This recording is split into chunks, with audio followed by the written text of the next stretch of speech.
I'm just going to jump in here. So I've been working on this test server here, this thing called Rogo, and it gives me the ability to supply the user with tests that they then write programs for. That you write your program and then you test whether the output of the program is correct or not. And so basically, it helps you write a spec in terms of like a bunch of test cases, or I write a spec in terms of a bunch of test cases, and then you, as the visitor to the site, try to pass those tests. That's kind of the idea. So, in order to distinguish you from all the other people who might be doing this, then the idea is that there would be some kind of authentication system. In principle, that's not that terribly hard. You have a list of users and you give them an encrypted password and so on.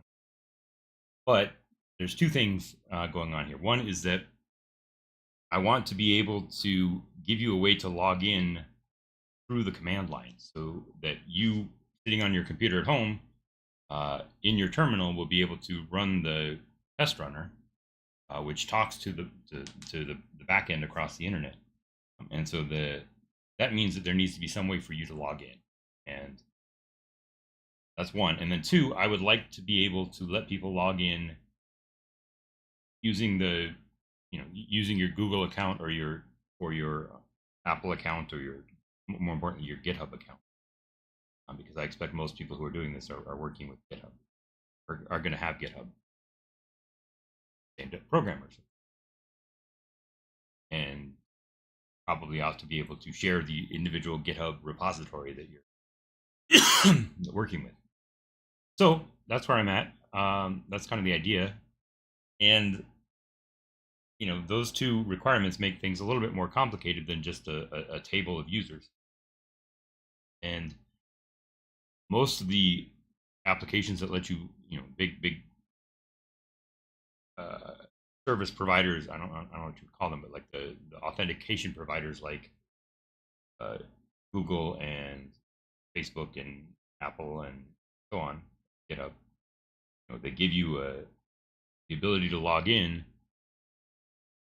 to other sites. And so that's all powered by a technology called open or OAuth, oauth2.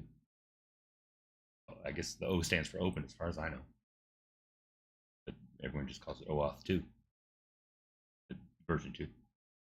So anyway, that's where I'm at.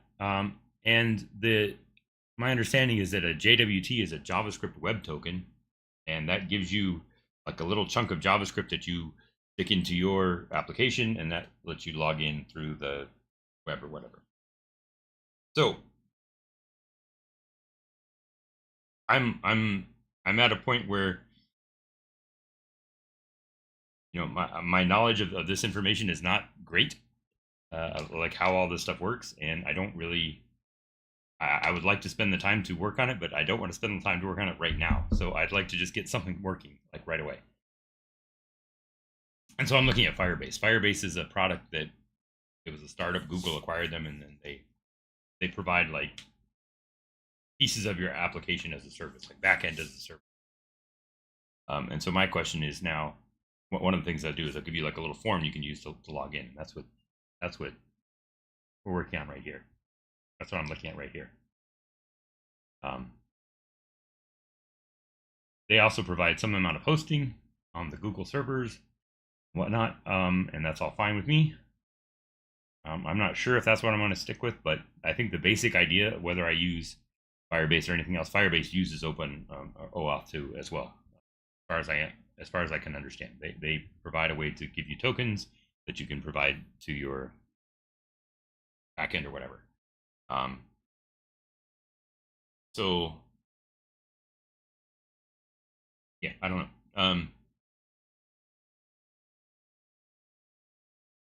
I guess the very first thing I want to do is I want to get Firebase working and just use that for now as scaffolding, because that will act as my user table. So that's the first thing I'm going to do is just set up a Firebase product. I have Firebase already, or rather I have some other things already that are things that I don't work for this company anymore, and this indoors never even worked, so we can get rid of this. But I'll use it as an example. Basically, we had a work for a company called 1010, and we had a We had a break room, and the break room had TV in it, and so another friend of mine and I were working on making this little app that would show different things on that TV.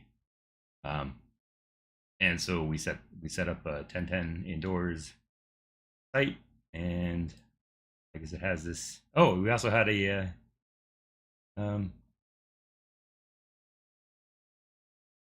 we played a little trivia game.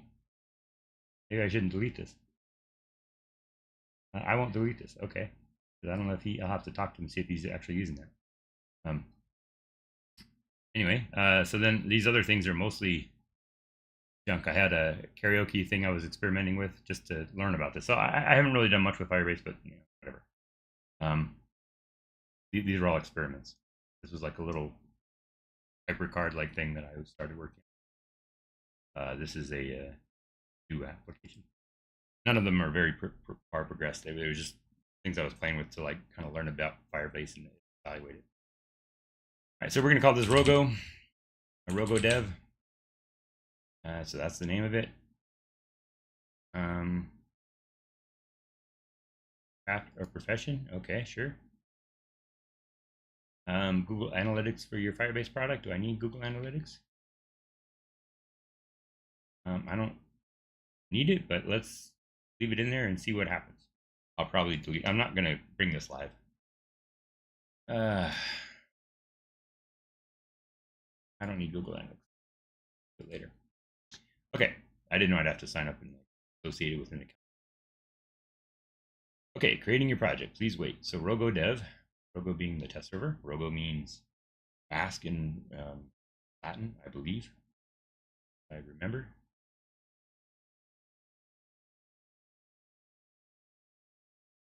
And I think what's going to happen is that I will have now a Rogo dev or add an app to get started. Okay. Okay, so I want to add a web app. This is boring stuff. This is not important, right? But Rogo dev. Okay.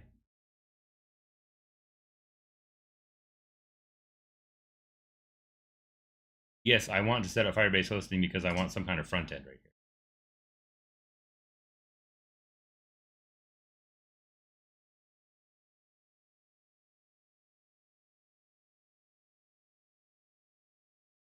Okay.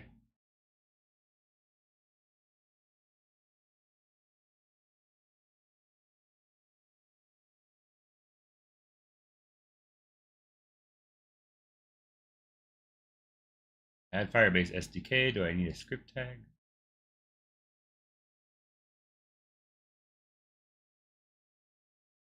All looks like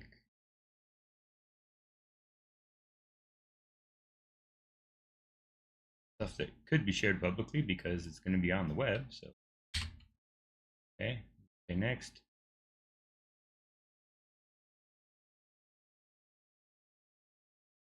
I need the Firebase CLI. Okay, so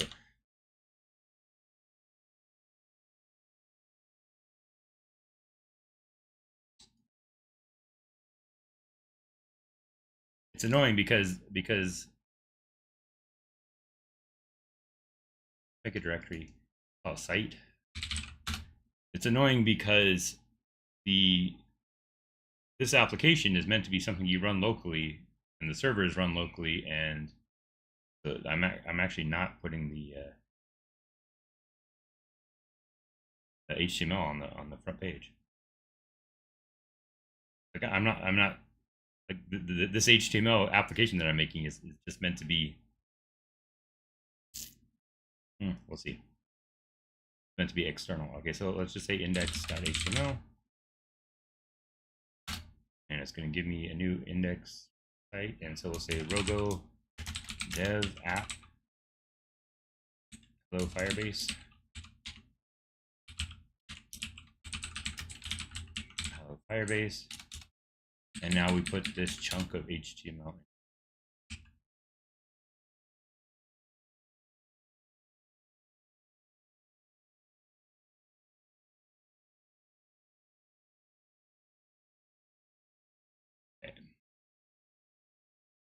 big, save it.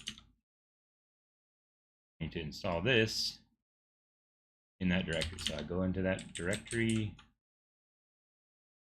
cd site. See this here, so you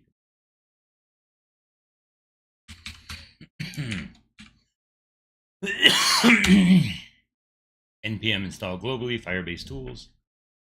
I might actually have that installed.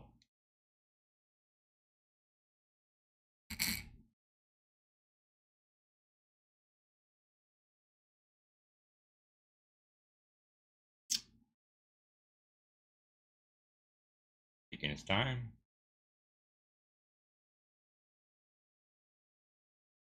I think this would do something. Give me some kind of feedback. There we go. Kind of thing I'm looking to see.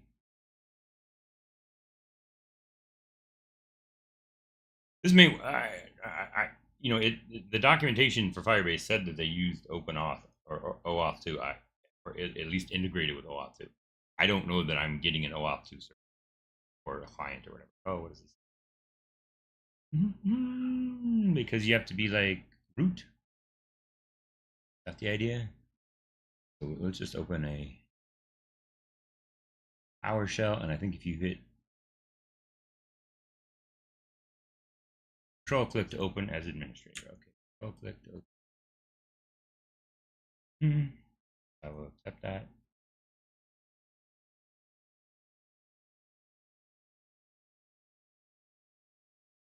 All right, so we try that again.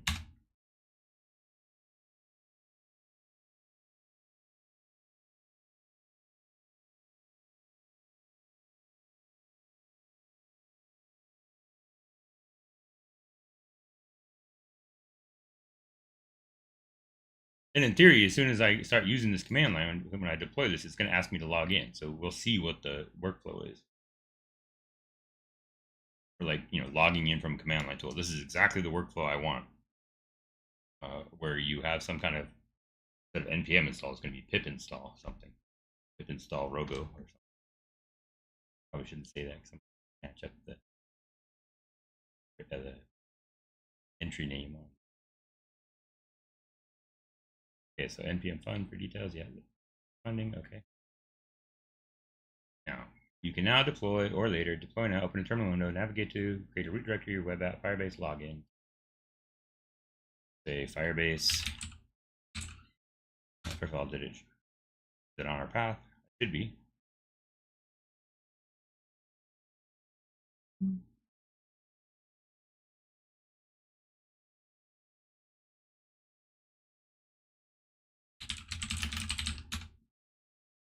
Maybe I still need to be. It says open a terminal window. It doesn't say you have to be like special. I'm curious why it's taking so long to run this.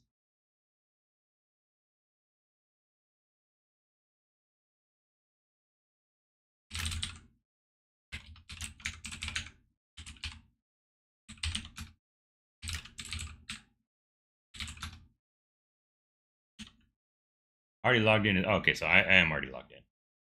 That's my issue. Okay. Let Firebase init.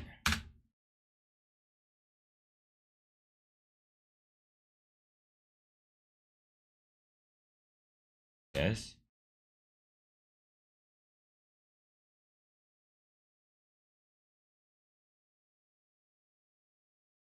Do I need the real-time database?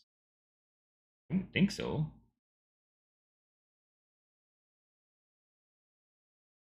I do need hosting. Oh, supposed to use spacebar. Okay. Yes.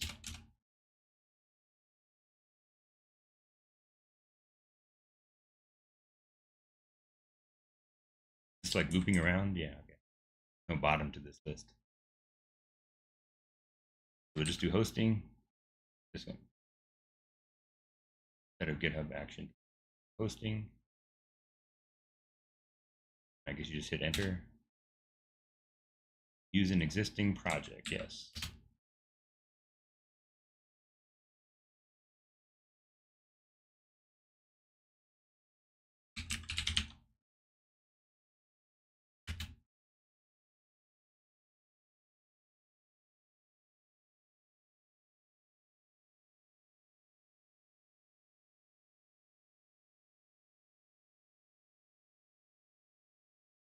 What does that tell me?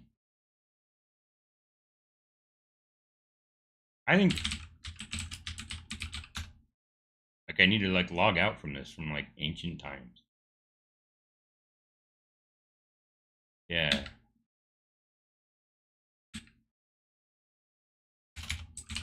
I have an application that the little to-do app, the authentication all broke. So I think they changed something with their authentication.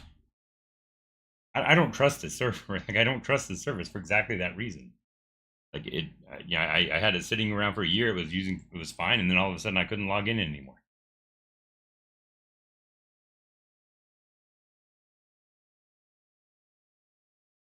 Emulator suite usage and error reporting. If I don't care, sure, spy on me. All right, this is what I'm expecting to see. Log in with this. Yes, I want to log in with me. This is what it wants permission to do. Yeah, yeah, yeah. I trust. All right, now I bet we can do this. The same thing. The Firebase init. This is the nasty URL you have to send to the person. But yes.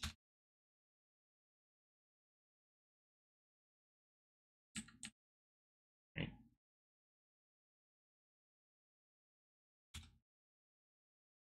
Use an existing project. Yes. Ah, okay. So now I can find my information. This is almost exactly what I want the command line interface to do. You know, you'll be able to select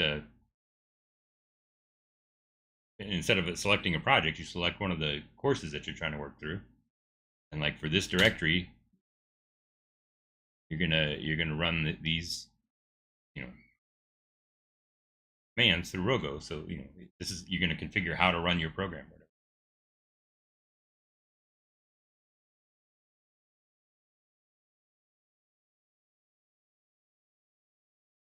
Okay, public. How about web? Rewrite all URLs to index.html. That's fine for now.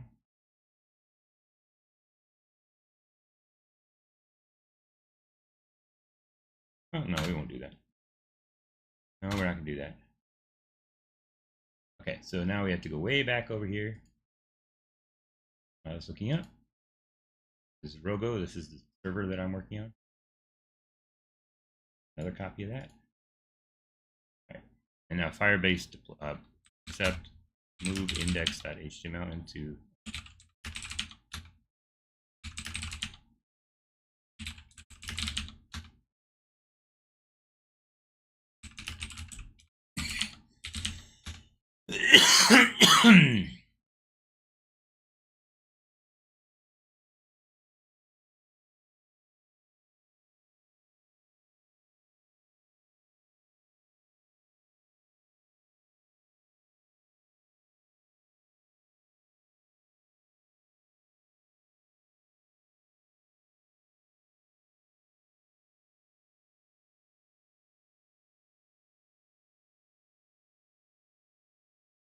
what I'm thinking here is that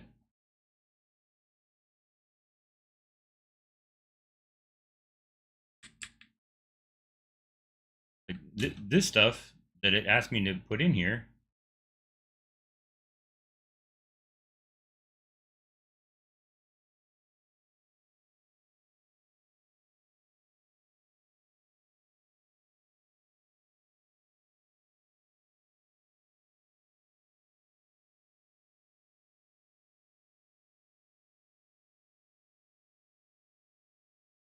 I'm gonna copy index.html. Let's see.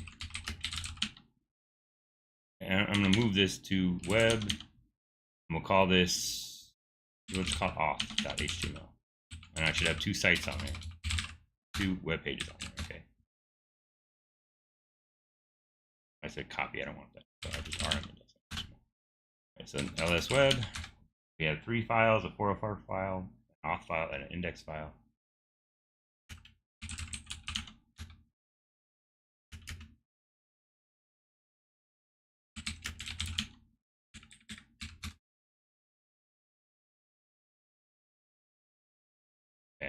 firebase deploy. Copy that. All right, so then this should show up on my Google account somewhere. And if I go here, if I continue the console, it should take me to this thing.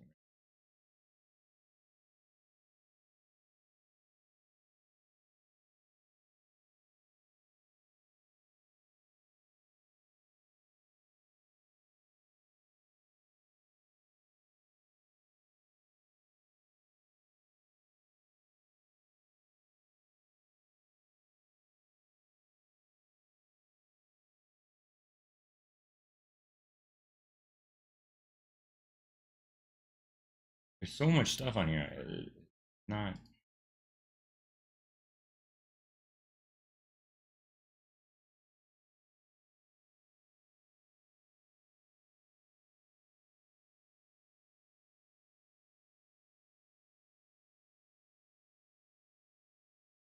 And if we go to auth HTML, we get this hello Firebase. That's what I'm expecting.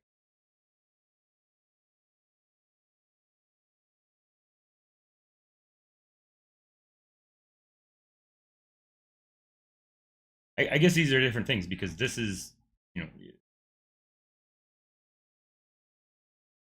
intent was that this might not be hosted on your the idea is that this might not be hosted on Firebase, right? This could be hosted anywhere. Like I ought to be able to run this locally. So maybe let's try that. And then what we want to do is we want to put the login page on there. All right, so we've done this. We've created a Firebase project and registered your app. Make my head tiny.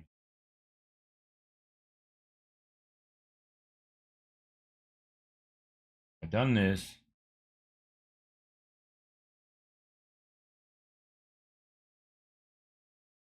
Access Firebase in your app.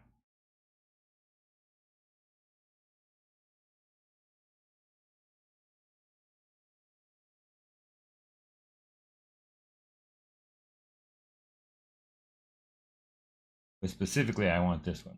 So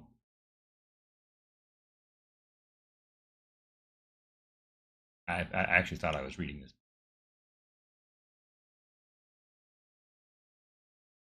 Right, so import get auth from Firebase auth.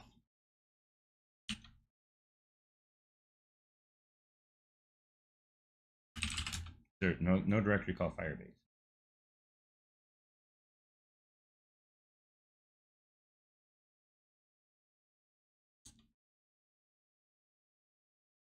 But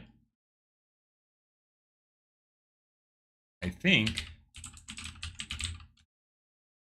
yeah, that's page not found.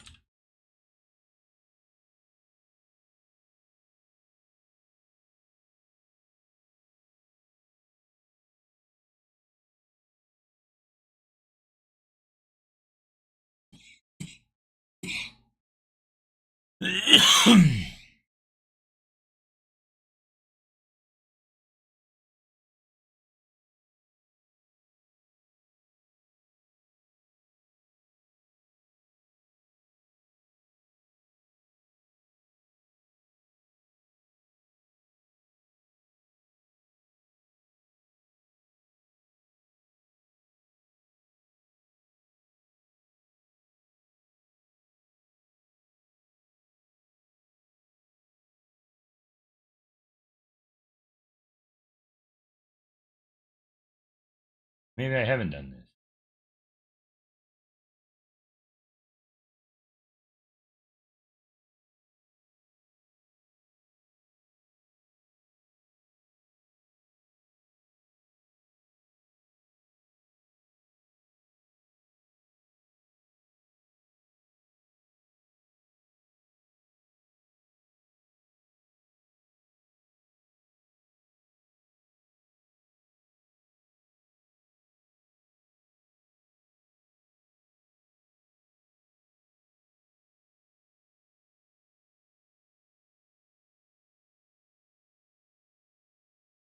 I'm confused.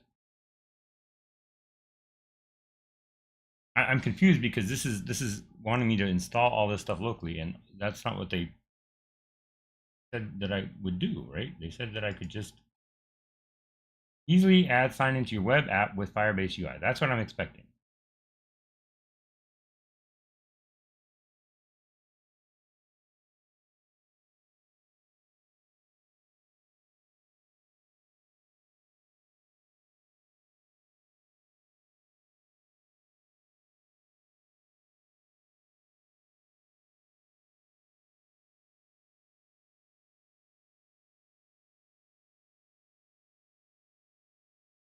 This is the same as this, right? Add Firebase to your Java. No.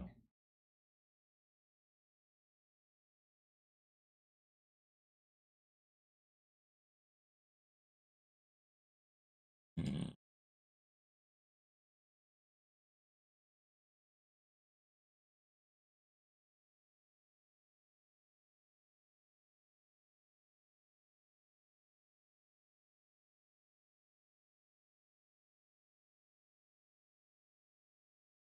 I'm gonna go through.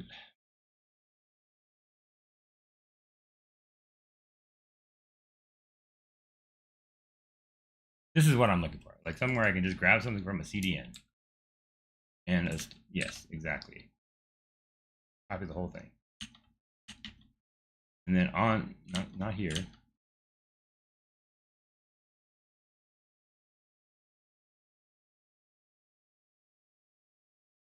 So currently everything in web auth, this auth page is I've got stuff. So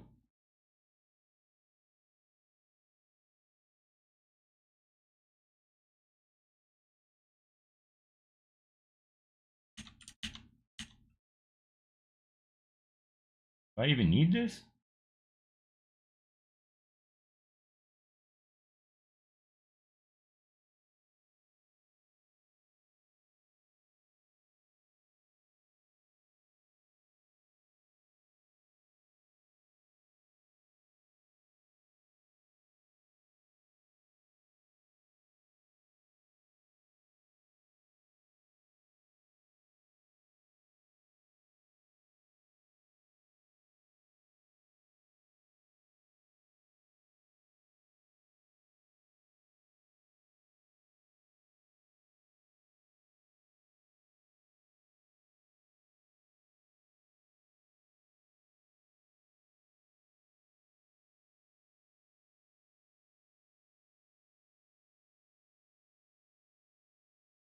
This is messed up, isn't it?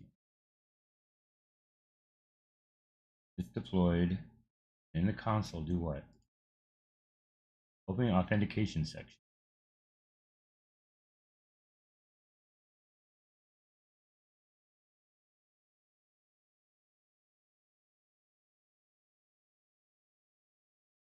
Authentication. Okay.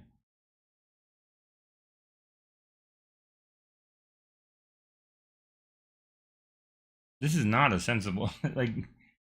I'm sure this is easy to do, but like it's a maze to get to the right thing.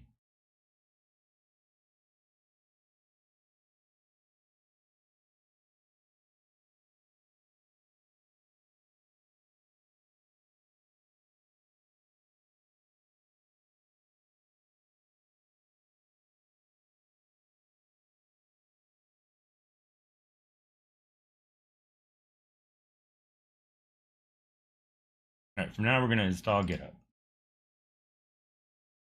Enable.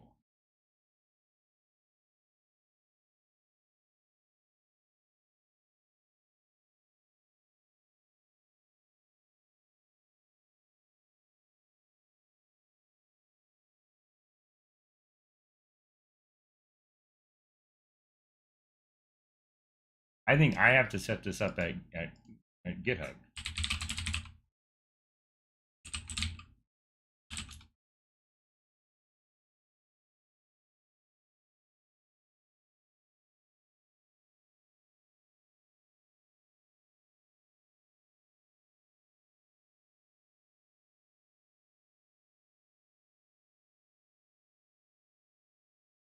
Maybe.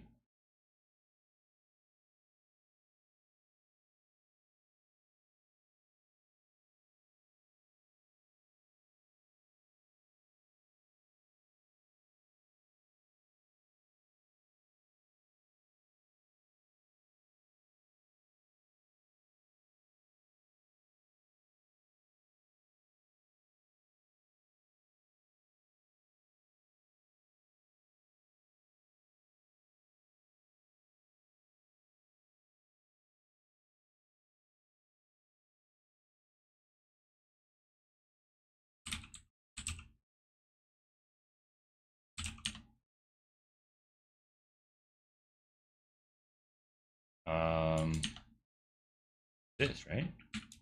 I think this is going to wind up being like trash. Like I'm just going through this to see.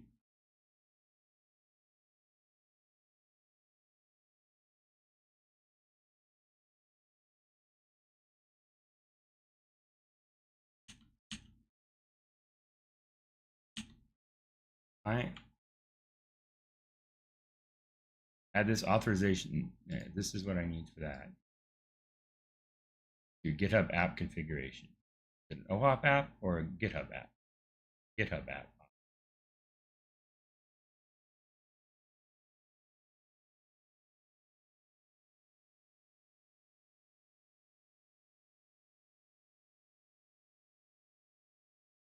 I think it's an OAuth app. I should have done this again. Okay, so rogo dev.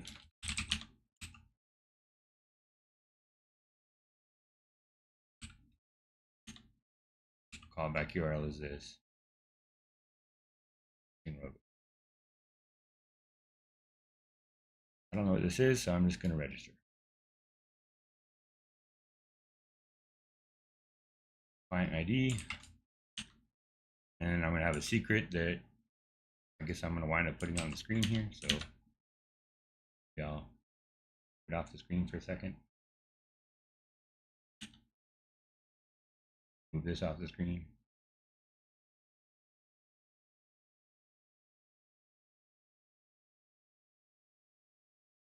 Great, great. Phone is ready. Gotta authenticate me. Phone.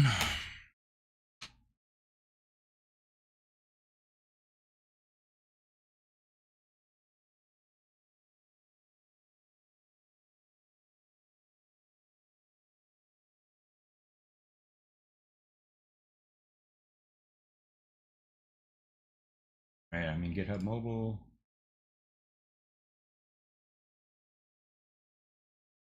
I put these numbers in and I say approve.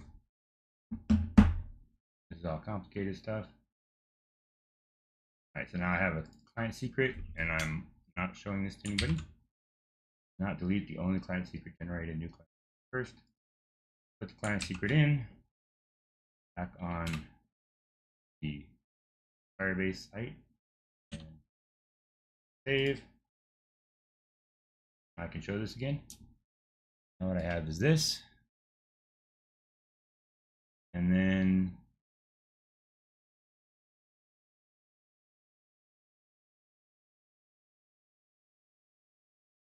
right now it shows the GitHub showing me a client secret at GitHub page. Close the tab. Okay. All this nonsense is to get me so I can log in with GitHub, right? Right, so we've set this, got a provider.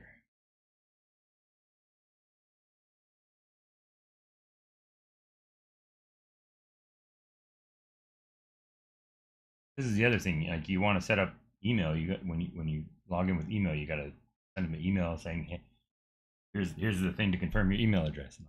It means you have to have a way to send email, which is fine. But I haven't really settled on where I'm going to host all this stuff and like how that email is going to get sent and whatnot. I'm happy to use a third party thing for this. I don't know what so I've got no users for this project. I thought I was a user.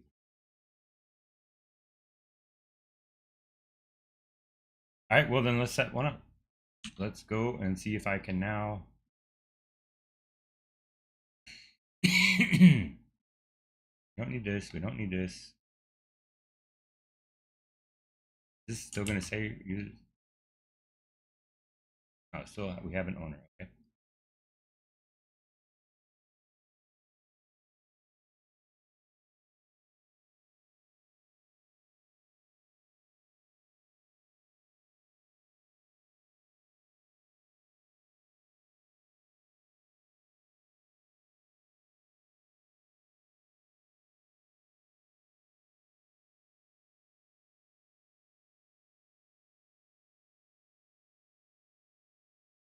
And I guess this is the code we're building up.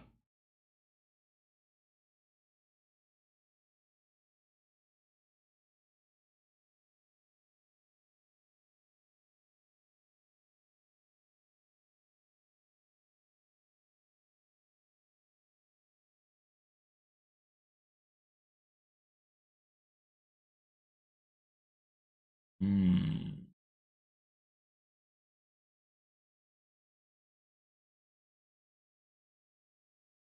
All right, so this is all I want. Do this. UI start. So okay, so I think all I need is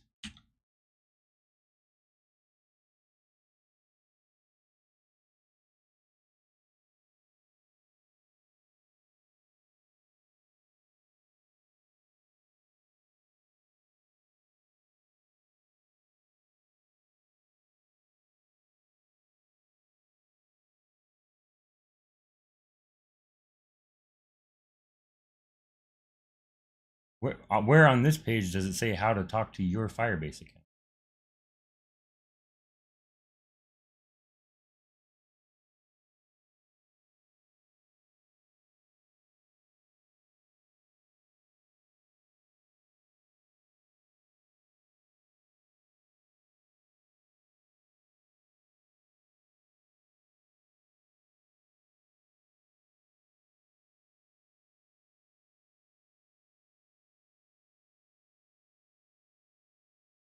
Like where does it say how to, what?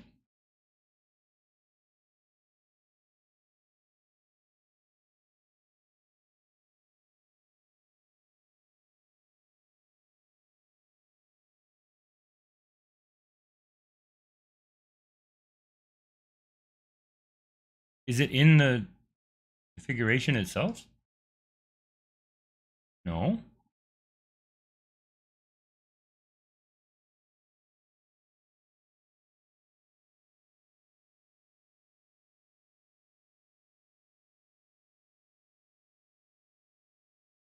Like this makes no sense. Clearly you've got to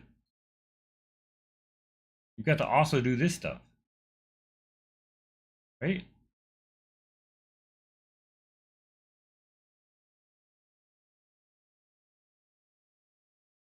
I'm gonna make a new one that's just file UI.html. Just only put in what it's saying to put in.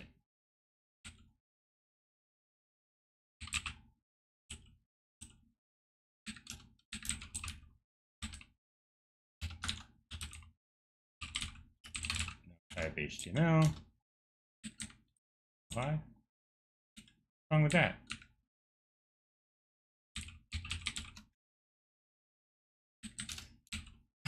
Head.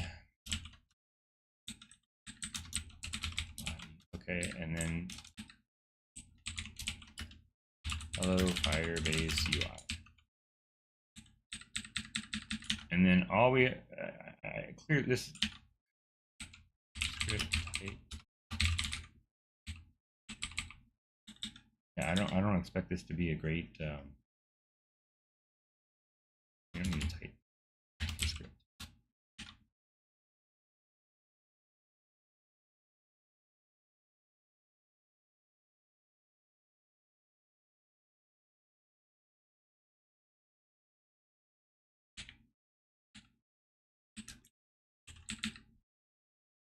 These go up here,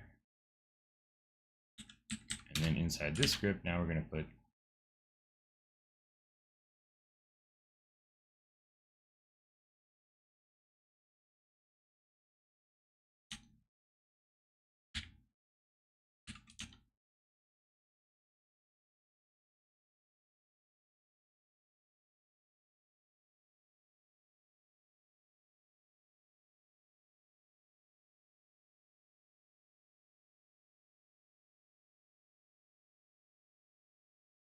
all right, so this install. So we can download the library, and then it'll tell us what. So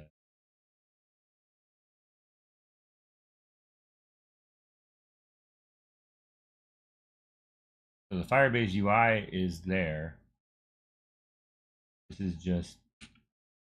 So we still need Firebase. What? I'm lost here. I missed a step.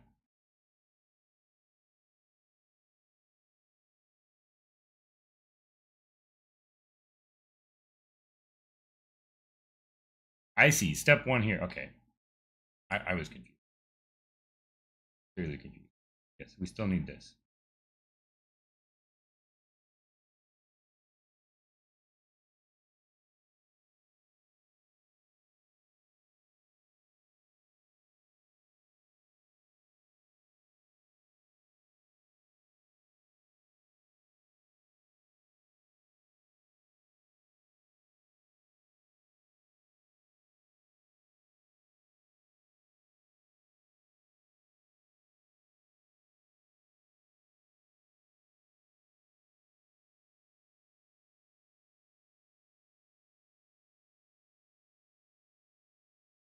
Look, this is expecting something at the top level to be called firebase.auth. That no longer exists, right? This is out of date.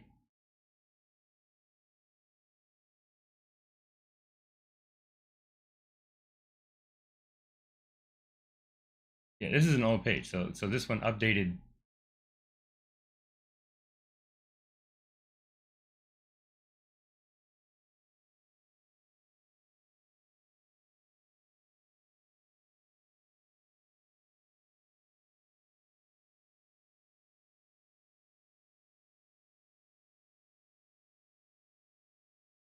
This is all annoying. This is all super annoying.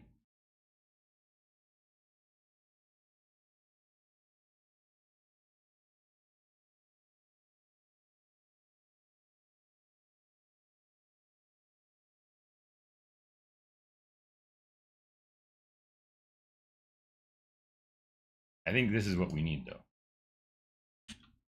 right? I think we go back over here to this auth page. Don't need this. Get rid of this. Need these. Don't need this on the screen.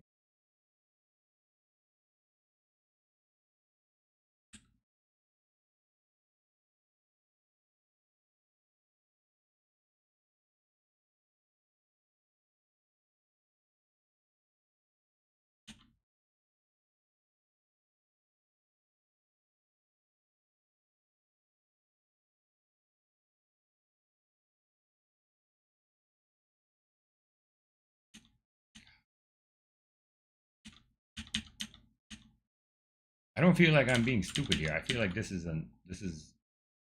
confusing system.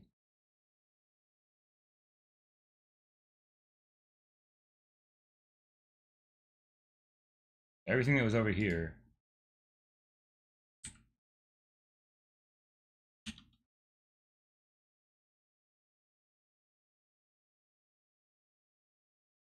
And we need this UI thing.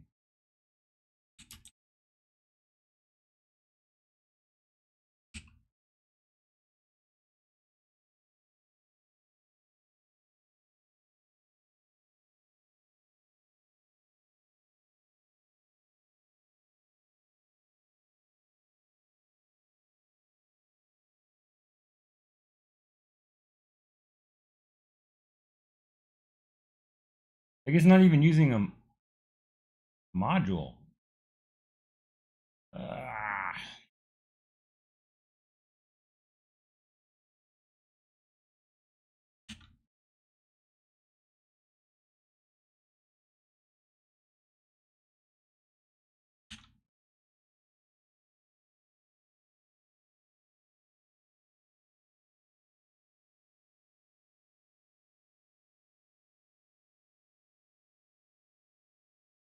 This is all expecting you to have Firebase just sitting on your local machine on your website.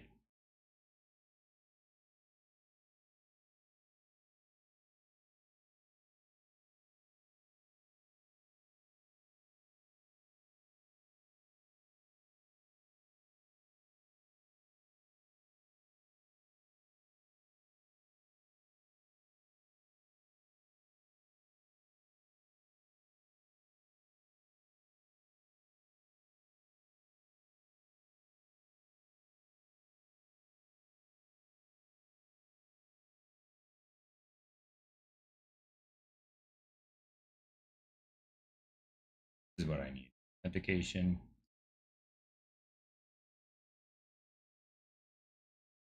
Get off.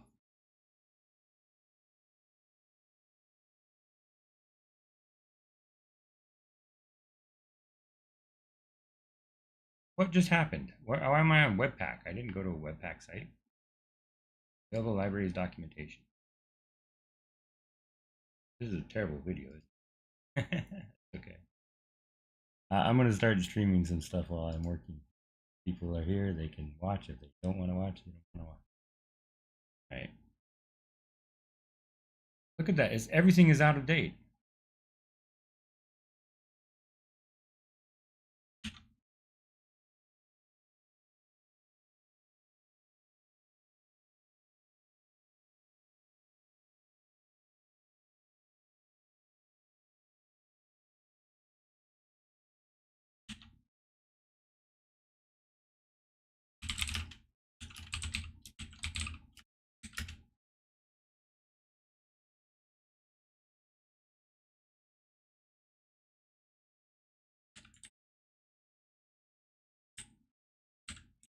right? And then now we have to use that with this thing.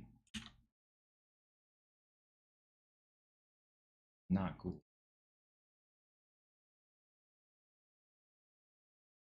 People don't pay attention to the onboarding process. It's all messed up. Okay.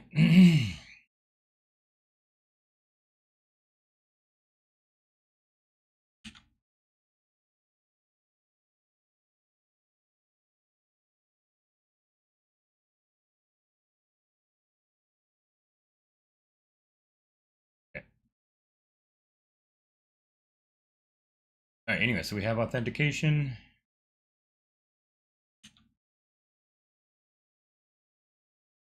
And now we should be able to pop up that little UI. So back to the, I've lost a page, haven't I?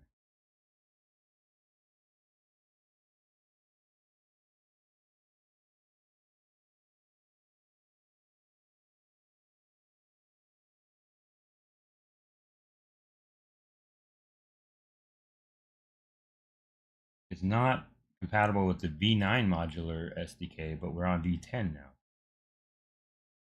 Okay.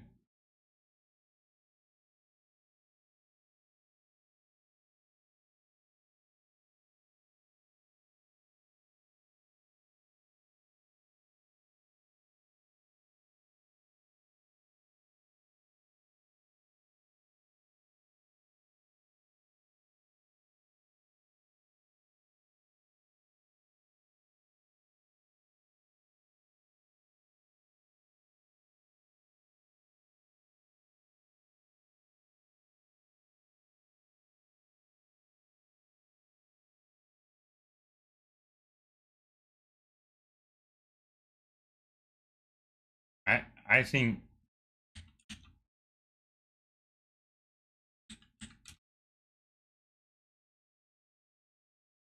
we start with this.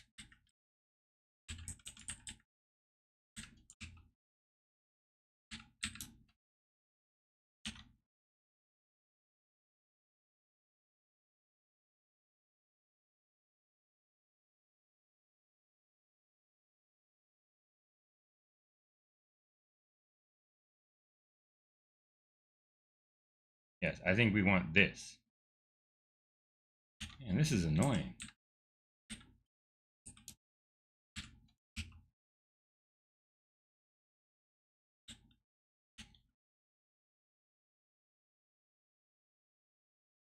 We say const auth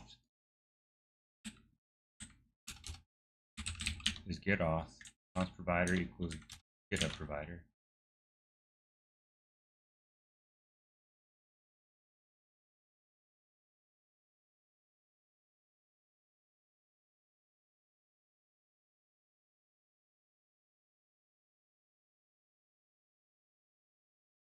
Provider was like, this is terrible.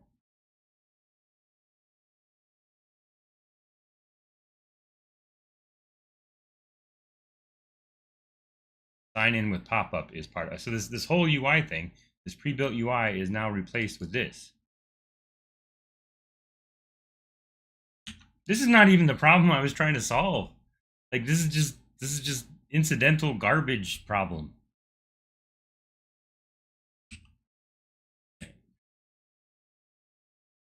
Like the actual problem is the login stuff. This was just, I picked a provider for this. Help me. I know rolling it myself is not going to be faster and better and whatever. Okay, so anyway.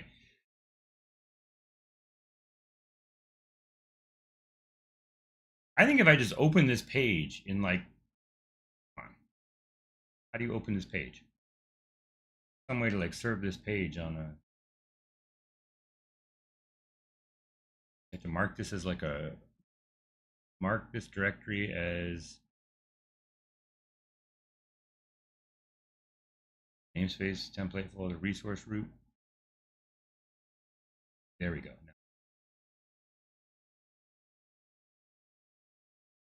Pop-up blocked.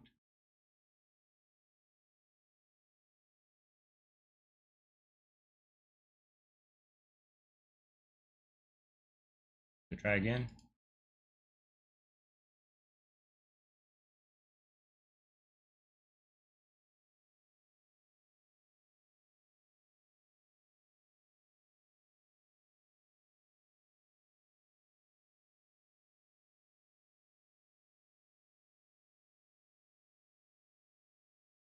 Okay, I'm logged in. Is that right? Do I have a new user or?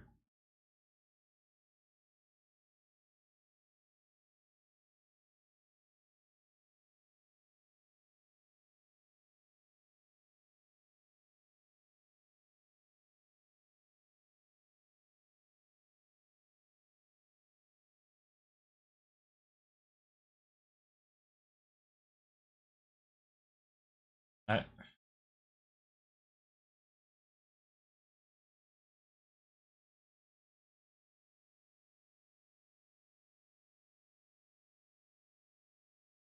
I'm not sure that this helped me at all.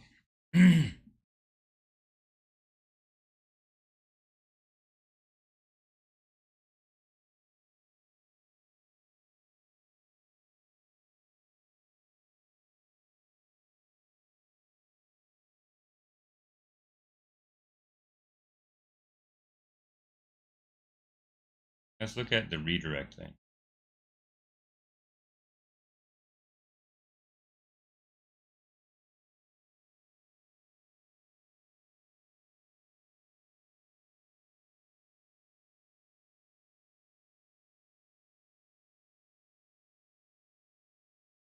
Proxy auth request to Firebase. I think this is.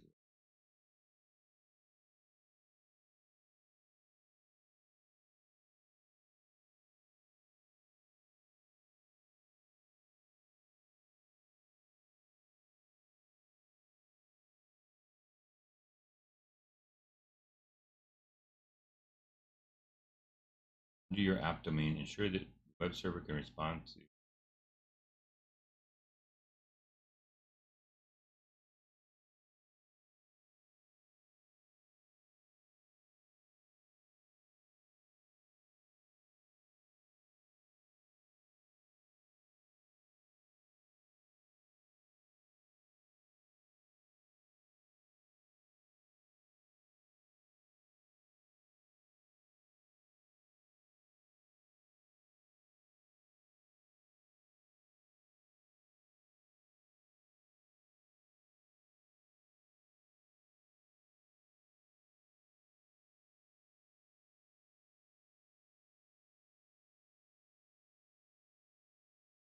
I hate everything about this.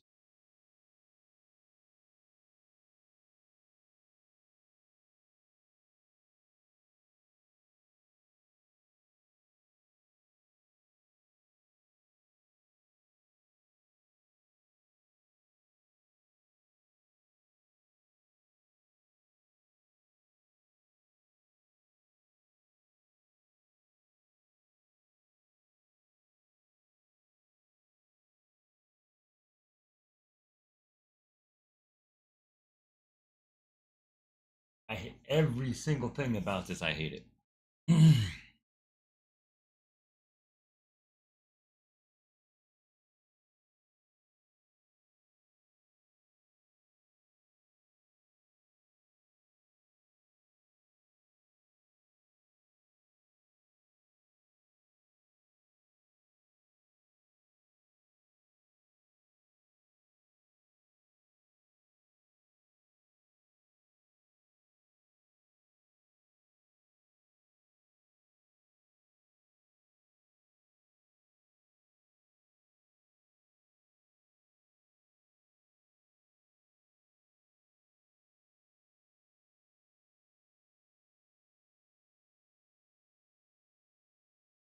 I mean, I imagine this works a whole lot better if you sign up with Firebase and use Firebase for everything.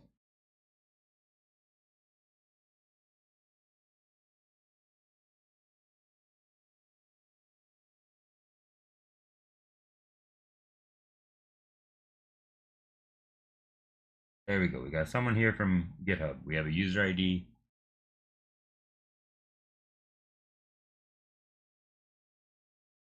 What was I just looking at? Project settings. Not. This is for like managing the project. For the actual authentication, I've logged in here. This was empty. I did successfully log in.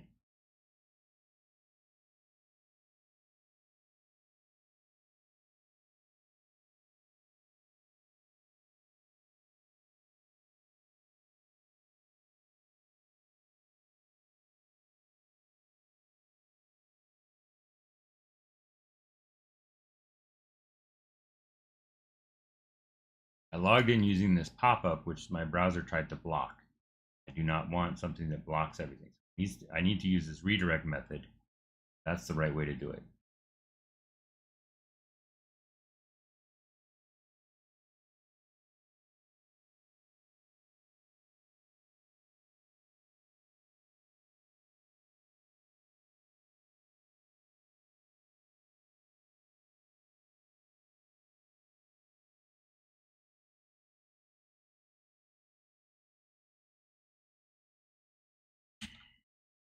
And I was able to log in using only this local page.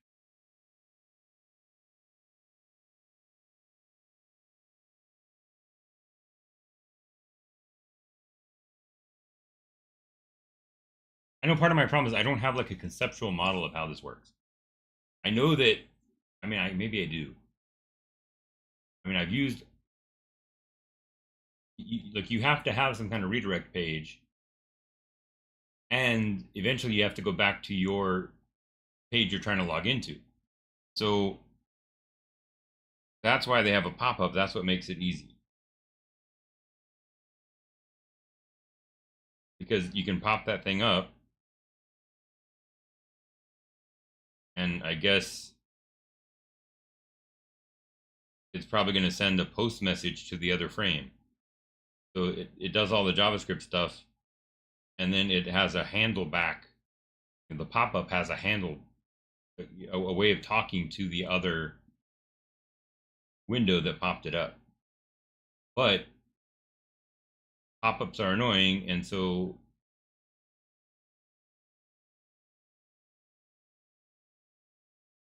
the UI is going to block them. Right? So we don't want that. We do not want this. This was nice, but it's not what we want. So instead of signing with pop-up, we're going to say, let's go ahead and get this. Show context actions. Download this module. We're going to change this to sign in with, oops, sign in with redirect, and also sign out. Okay. So, which we're not using yet.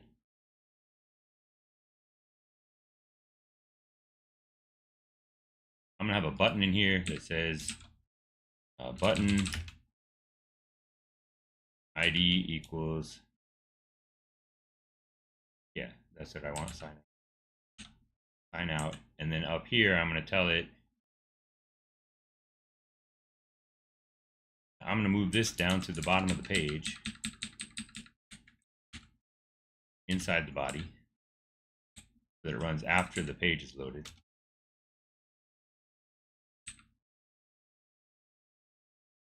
And then I'm going to tell it document get element by ID sign out, add event listener click, yep, sign out auth, then console log find out. Yeah.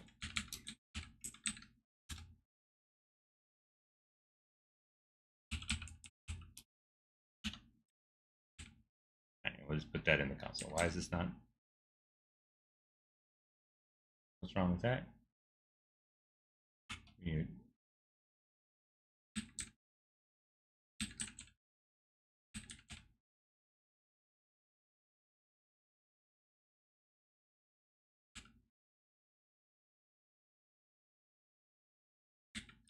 That's how I format that probably.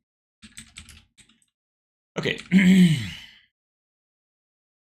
So when we click that sign out page, that should, whatever, let us sign out. And let's bring up the console here. Sign in with pop-up is not defined. Where did I still say that somewhere? Oh, I still say it there. It should be defined. It should be, oh no, because I didn't put it there. So sign in with redirect, auth and provider, and then this all goes away.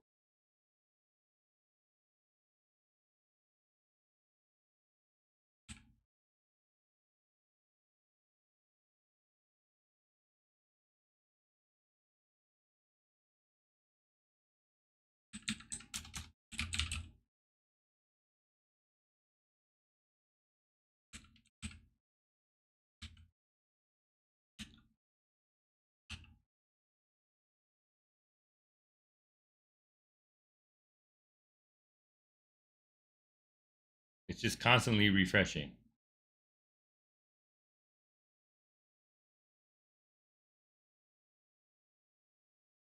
All right, standard code.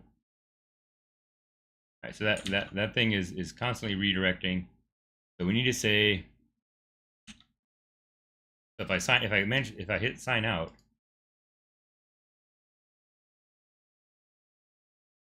it's gonna tell me to redirect. Yeah, reauthorization required. Okay. So we need to fix this. So signing with redirect is not sufficient for what I wanted.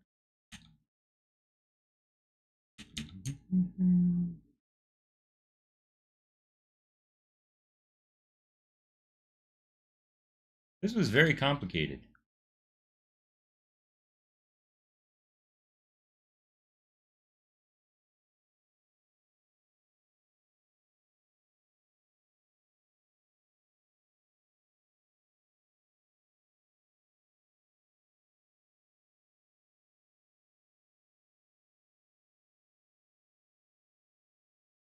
I'm going to get rid of this pre-built UI because that just does not seem to be the right thing to do.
Why is it going into an infinite loop? It seems like it would, if you're logged in, it should not force you to redirect.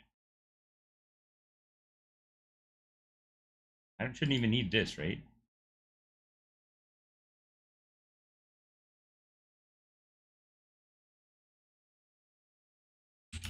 We haven't even done anything with this yet. All of this stuff right here does nothing, right?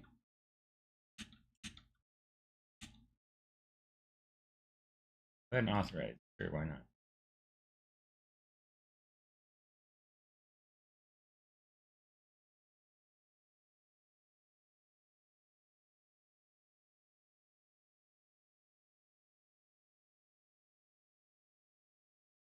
Oh,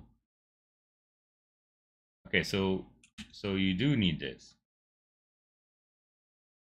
Somehow it has some kind of global state. Okay, so that's good. That I don't like it, but I mean it's not. Okay. Blah blah blah.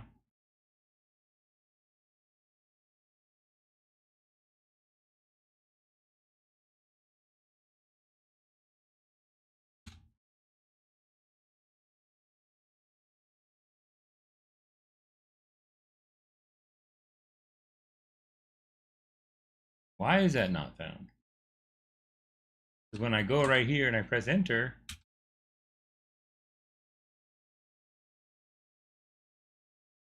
I'm very confused by that. Why is it not found?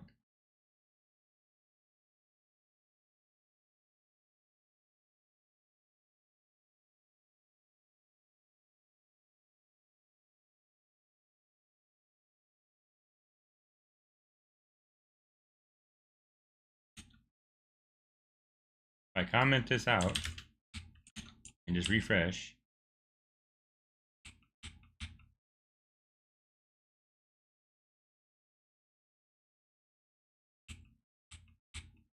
I don't see what's different between.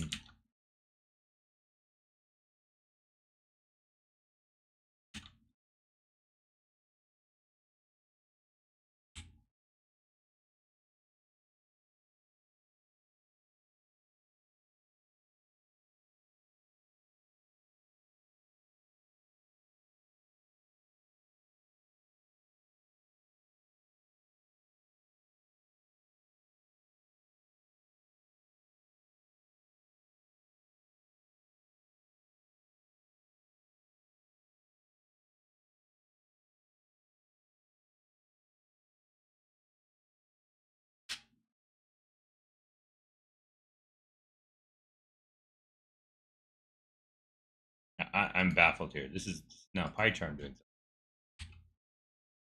So I just paste this URL in exactly as it is. It works. Is it trying to go to HTTPS? Yes.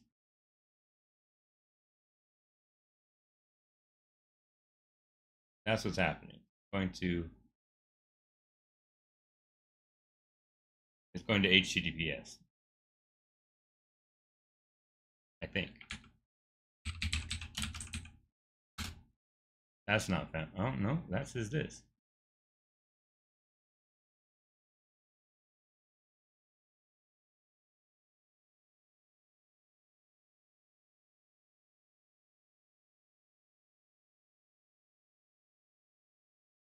You would think this is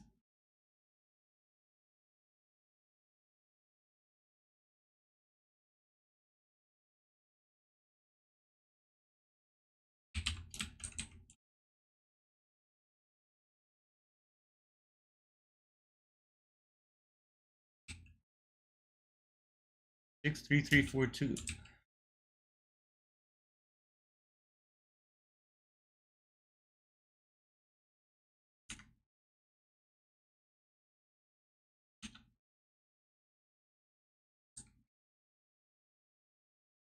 What I really want to say is like if auth current user, yeah, something like that. Let's see if that works. It's not error. It's not giving me an error. Like it's type checking. So I think that's okay.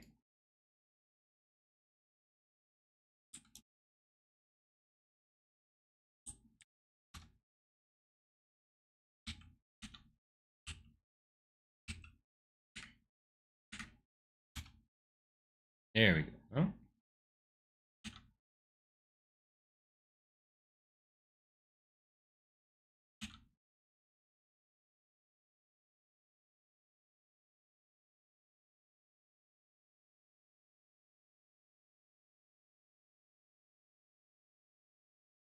I would expect this to immediately say the user was not signed in. Or table cache.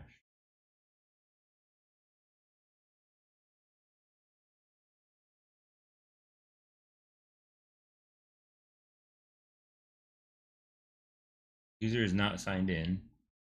Reauthorization required. Authorized tangent code.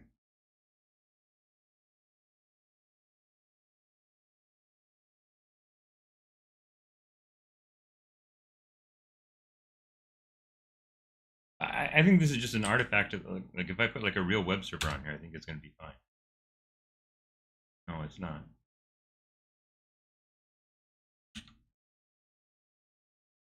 Instead of console log, let's do alert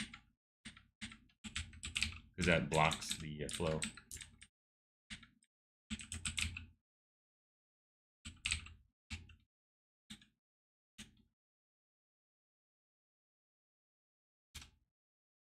User is not signed in. Okay.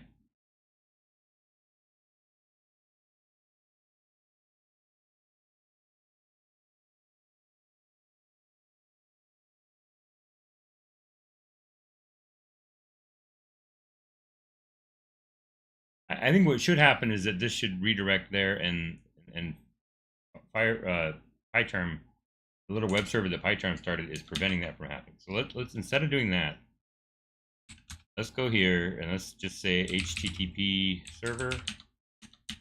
Yeah. Which is something that comes with Node, I think, or I installed it from Node. All right, so we'll go to 8080. Yes. Go to web. Oops. Yeah, web auth.html. User is not signed in. I expect this.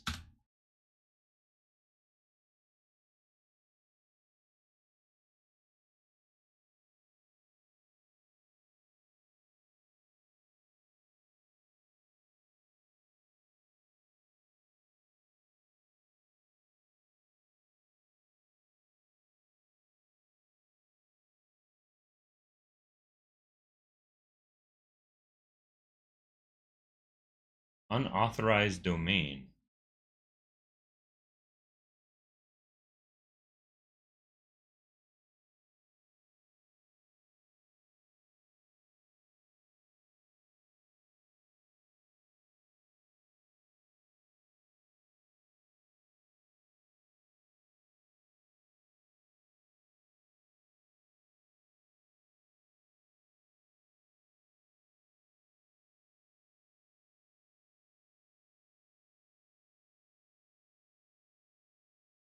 Localhost is fine.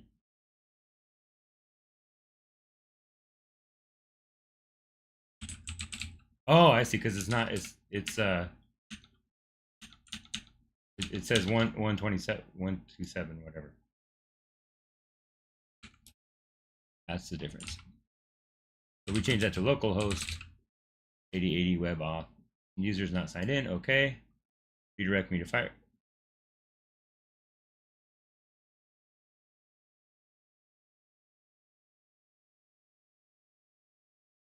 Okay. All right. So now we're back to what I'm expecting. So I think that PyCharm was preventing this loop from happening by giving that 404 error. I don't understand why, but I believe that's what's happening.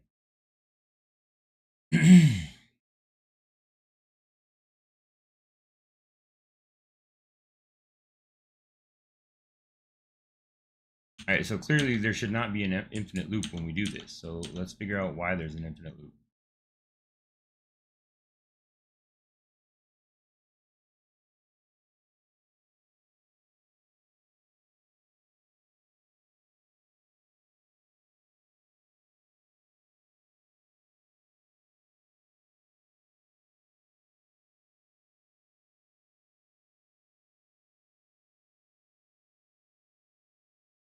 It's because I haven't done this stuff. This is what I need. So I need to go.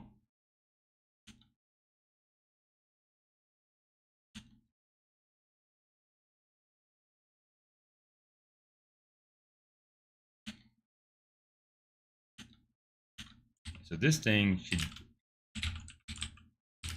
web. And if we need to put those things in there. Do I have what wget? Yeah. Cannot open shared library.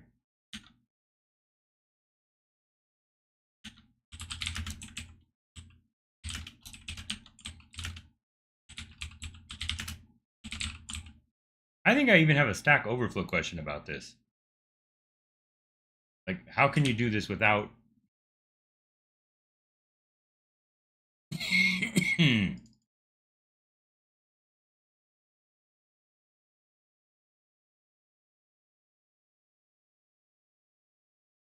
without having to create these directories?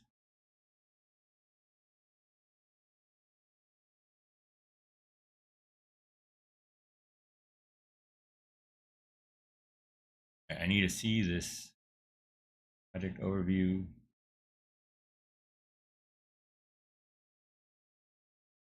I'm no longer able to see where history. I need to see it on the this.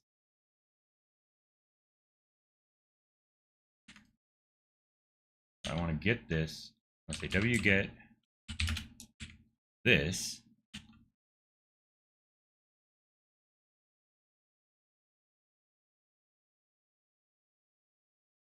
Handler. What is this?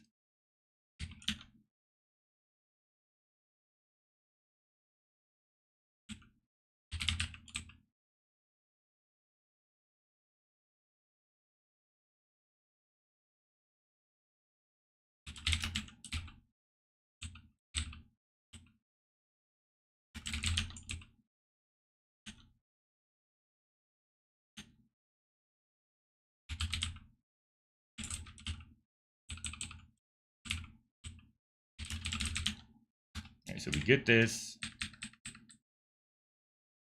and we dump it to index.html in that directory, and then we get handler.js.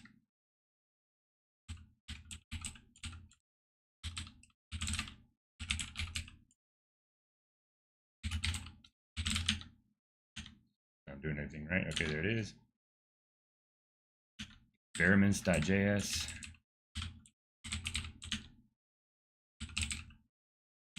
Come on. I hit some control key. That now has screwed up my system.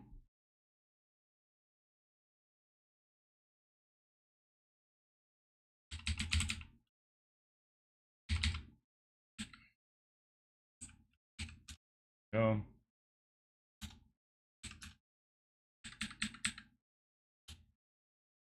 I got a tab is what I hit. Experiments.js.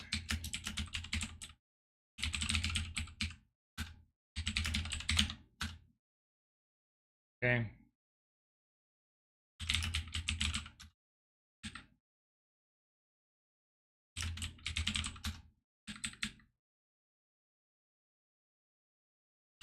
iframe.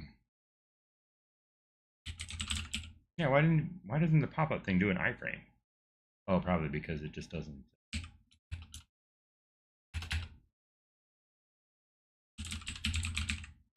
Probably because it doesn't know what your page looks like, but it could just put an iframe in the middle of your page. Okay, and then iframe.js.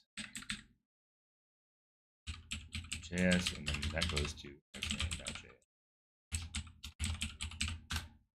Okay, so now we're doing option 4.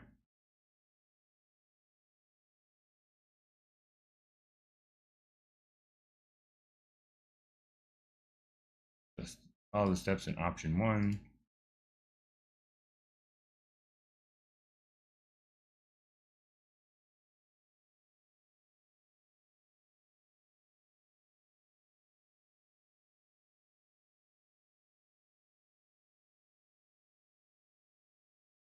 Let's see if that even works. Okay, so now,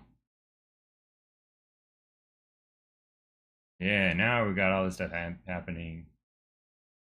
Localhost 8080 web auth.html. Localhost refused to connect, and that's because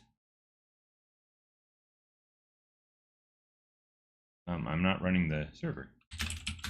All right, so from this thing, we're going to get rid of, we just go one more. HTTP server.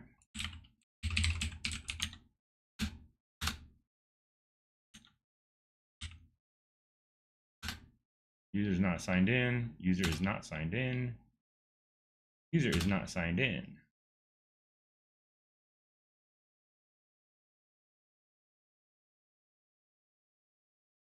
User is still not signed in.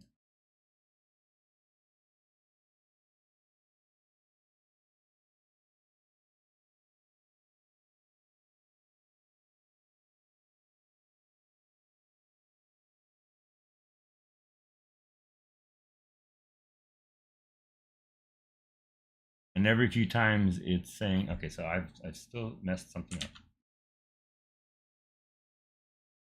Oh, they're not getting the thing. So I didn't configure the redirect URL correct. It's going to my, it's going to the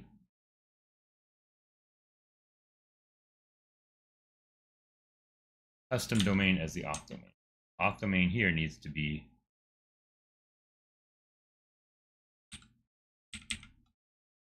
localhost.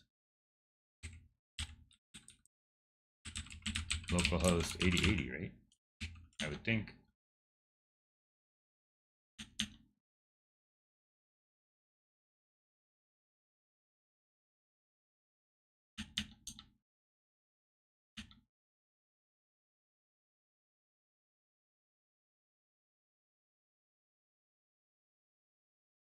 Whoa there, you exceeded a secondary rate limit. Okay, sorry.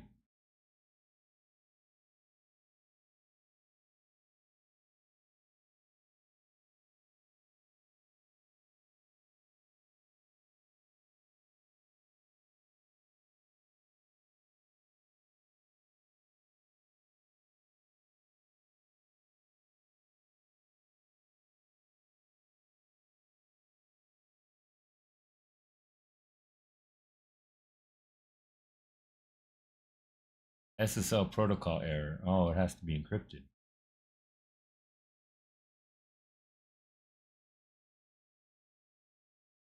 All of this makes perfect sense. It doesn't tell you.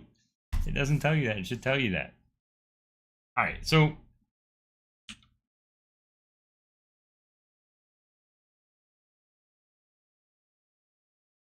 I think what I need to do, I'm going to draw a diagram.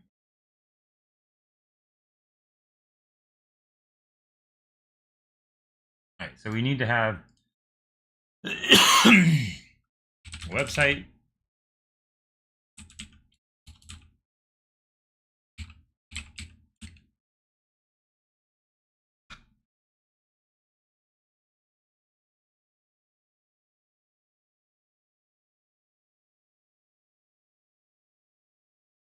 Well, hang on.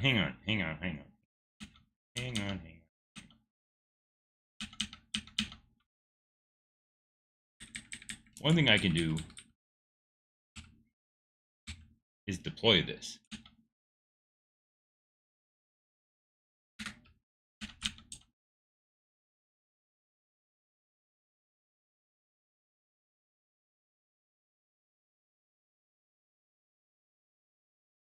So Firebase.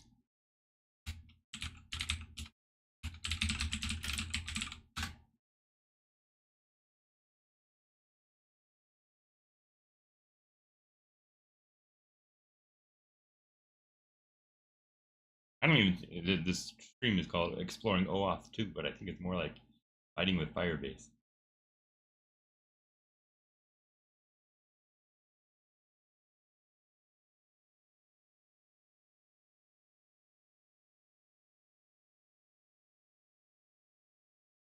Why is this taking so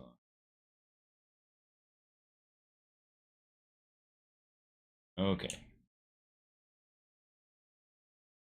And we go /auth. User is not signed in, right? You've exceeded a secondary rate limit. Okay. I believe this should work, but won't work because GitHub is mad at me.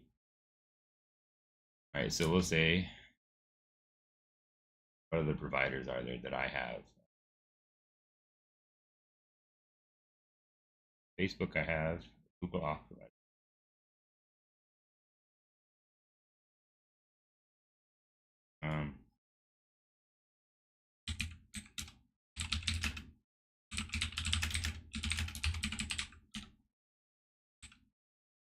So let's deploy that.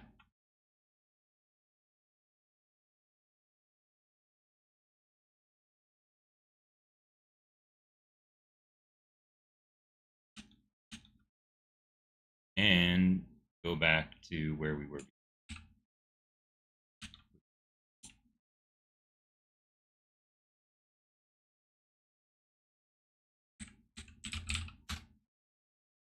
Just not sign in. Now we should go to Google.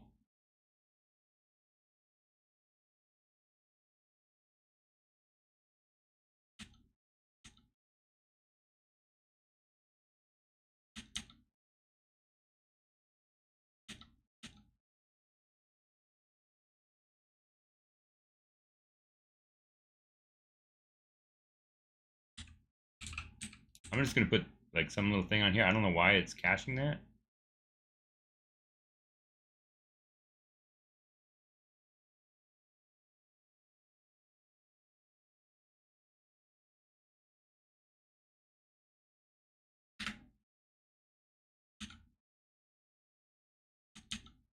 Okay, well, I'm still in an infinite loop.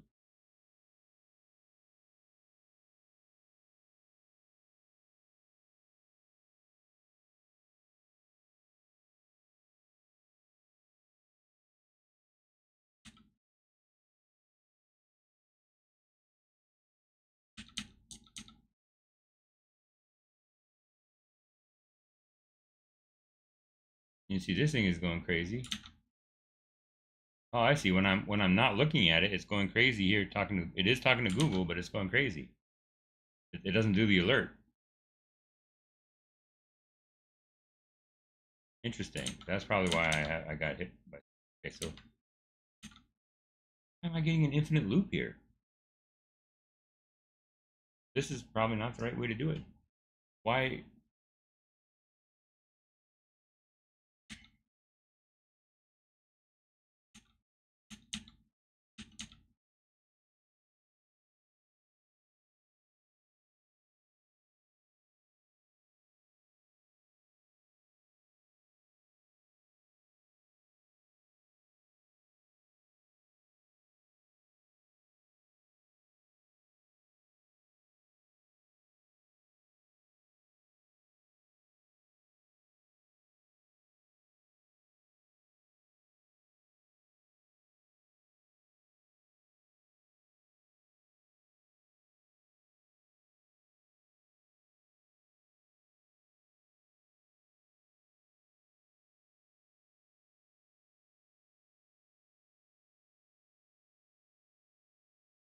I mean, this is clearly not working the way it's meant, is not.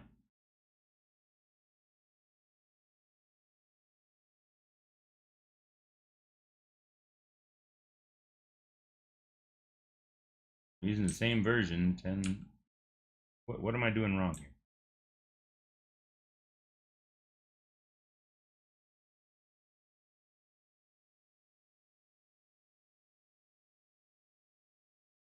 This is only happening on sign out.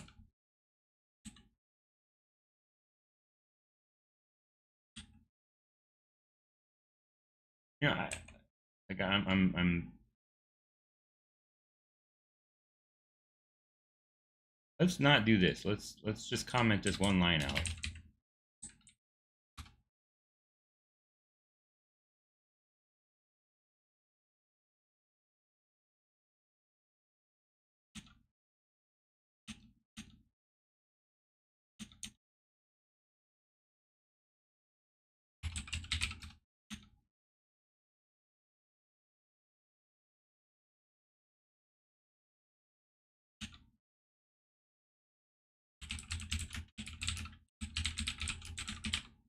Firebase auth sign in with redirect instantly.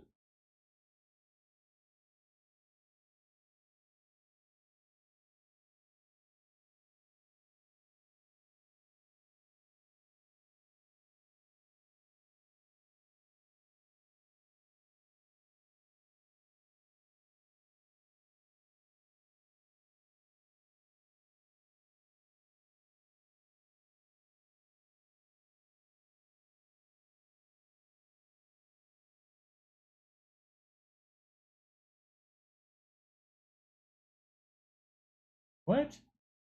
When the user is signed in, you are calling both sign in with redirect and get redirect result in parallel.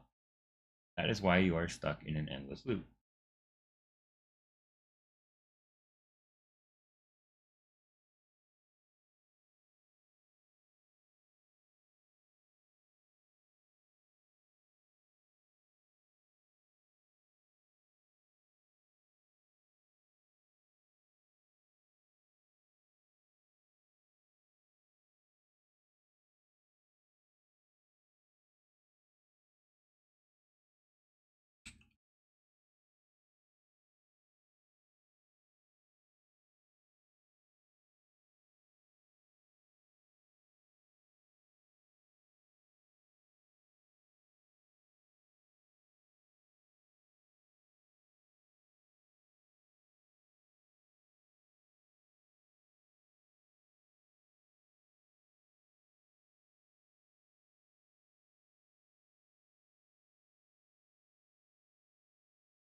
It seems like you have to use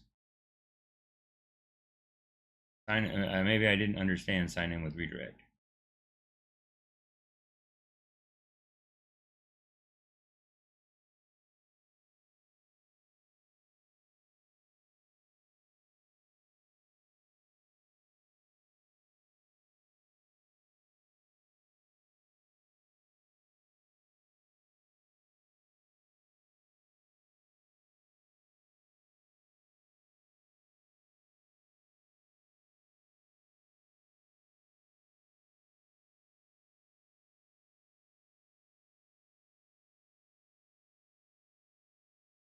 Oh, is it just that I need the await? Okay, I guess that maybe that makes sense.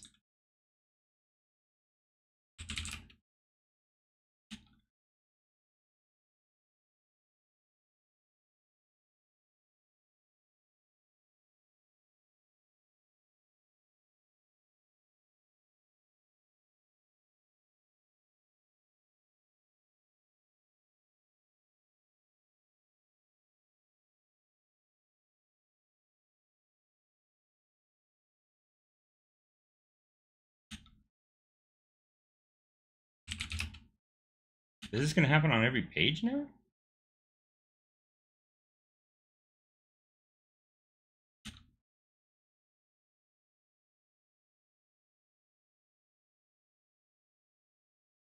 It's gonna be mad. Can I import it?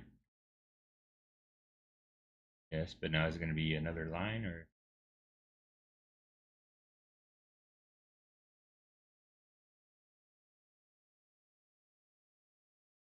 All right, so when we look at this on localhost,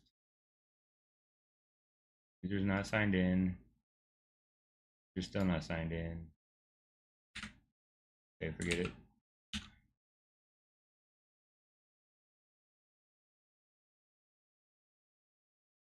What do we do? This seems so weird.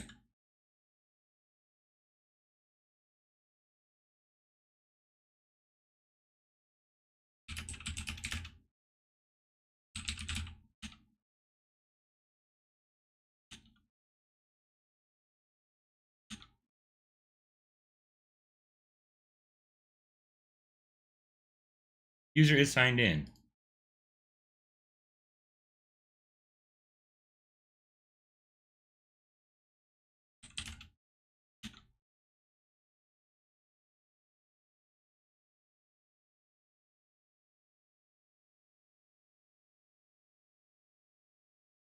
Res is not defined.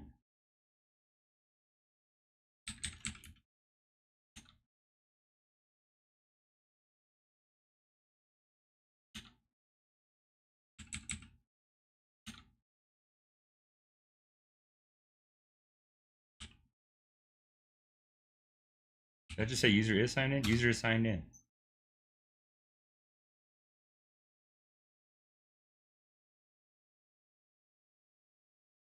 User is signed in. So it just signed out. Refresh. User is not signed in.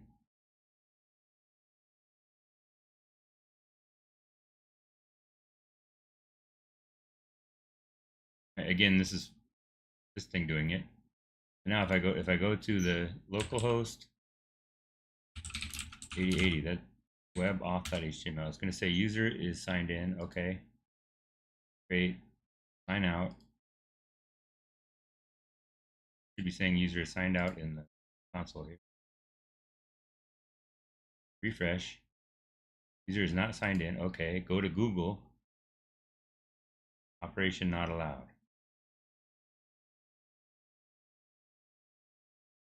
User is not signed in.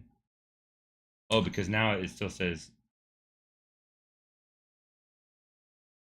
auth domain. It should be localhost.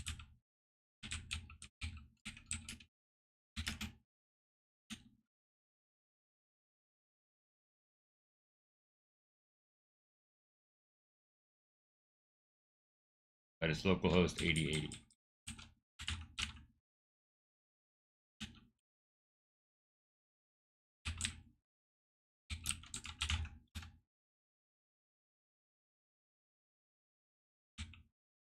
User's not signed in.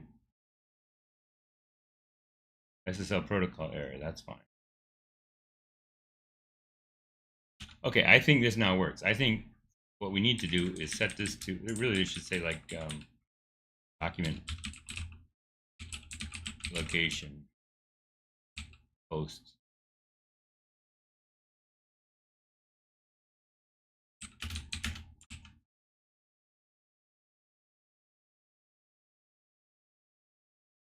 Like it seems like you need to get this first.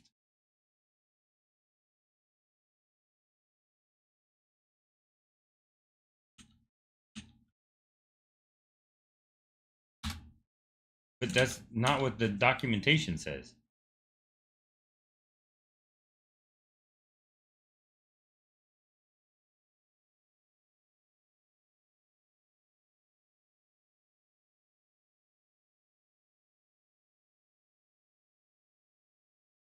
If pending, remove pending shows.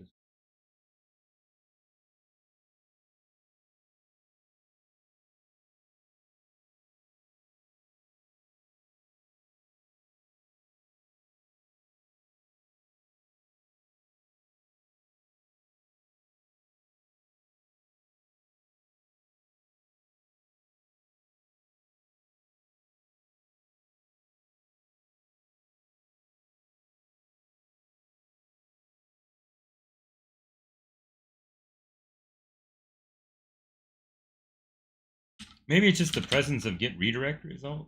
So like a get, I think it's await this.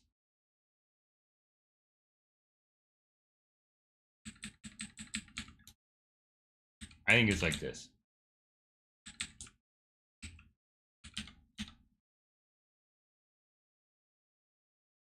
I think this is it. So if you sign in with redirect, you have to call get redirect. Okay, that makes sense. That's not was not clear to me in the documentation, but okay. That explains why they do this. So you have to do the redirect, then you do the redirect result, and now you're logged in.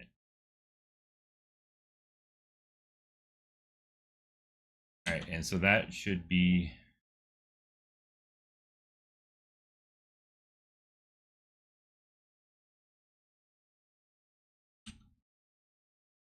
I think we've only successfully logged in by doing this, by doing the deploy and putting this on a site that has HTTPS. You have to have some kind of HTTPS.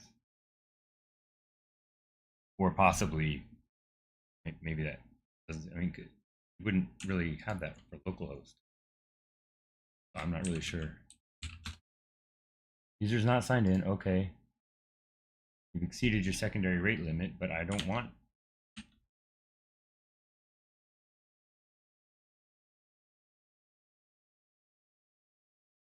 Right, let's call this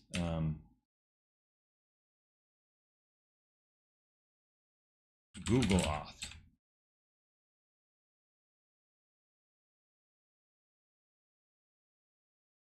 And deploy again.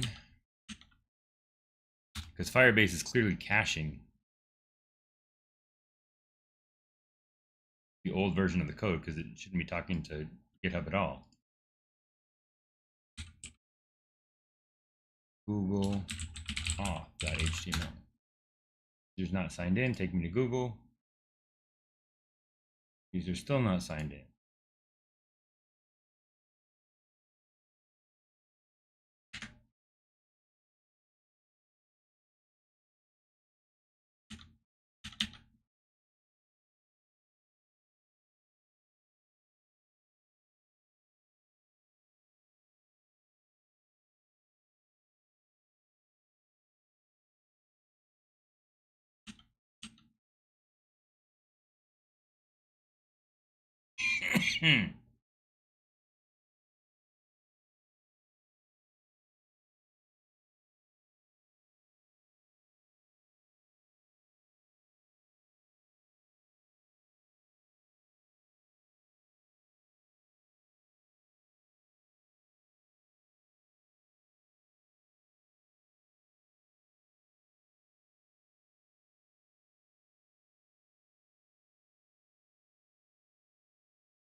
I'm just completely baffled here. This is not even, this is all just fighting with Firebase's API.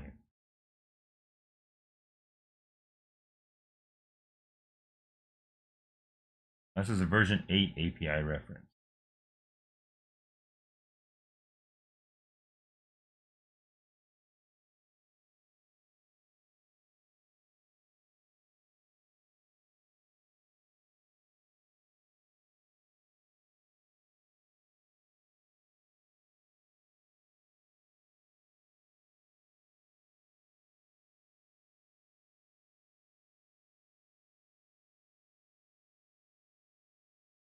Looks like there's this auth state ready thing, so maybe that's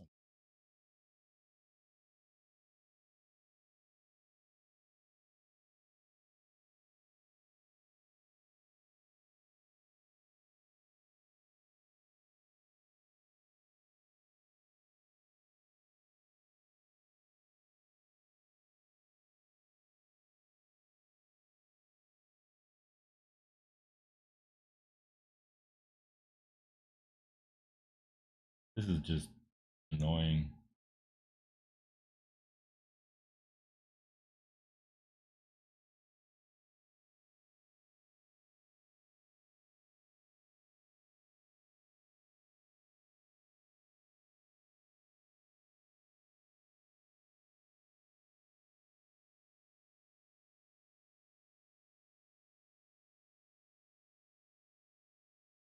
All right.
I'm gonna just I'm gonna wrap this in a Git.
How about you just say await auth state ready.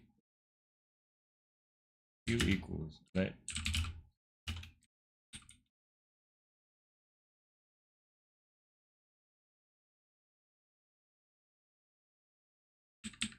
Let's try this.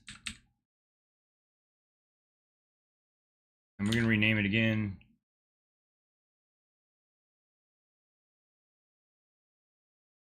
Because I don't want it to cache it over there. After rename, we call it gauth.html. Deploy it. See who's calling me.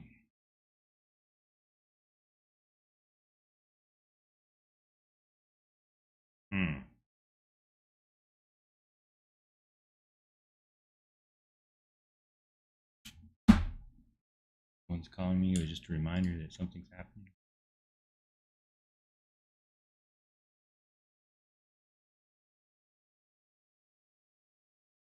Go to goauth.html. User is not signed in. Okay.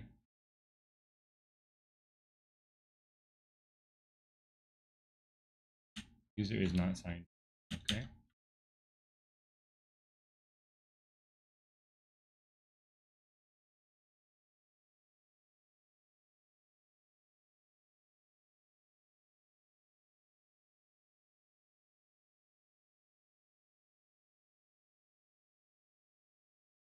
I'm just completely baffled here. This is a complete waste of time.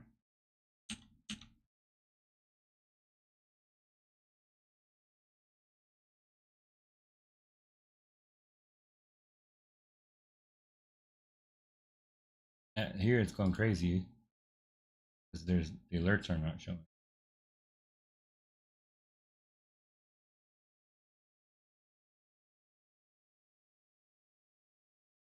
So I took a guess that this auth state ready thing would make a difference, but it doesn't.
I'm almost wondering if I have like another call to this sign in with redirect,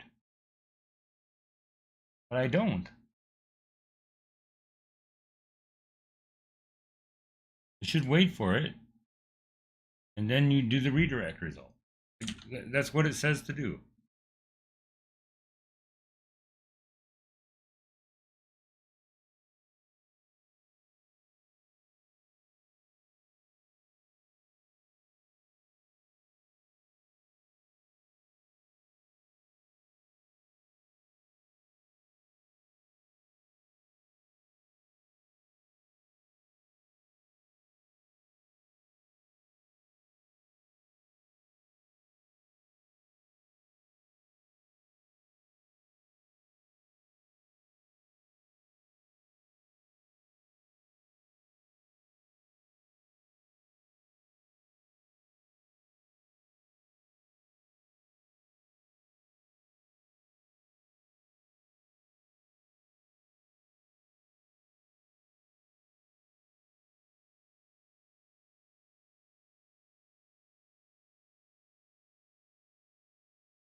These people don't care about backwards compatibility.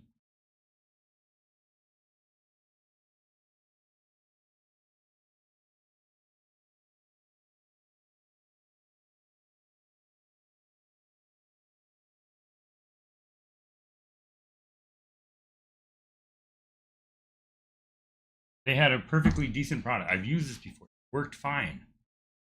And now it does not work.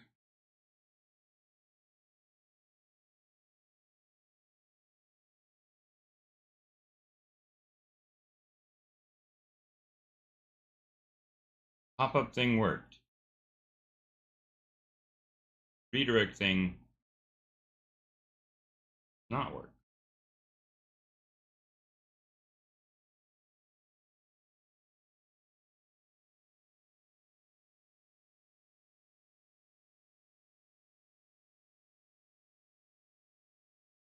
Was there something I needed to do with Google where maybe it's giving me an error?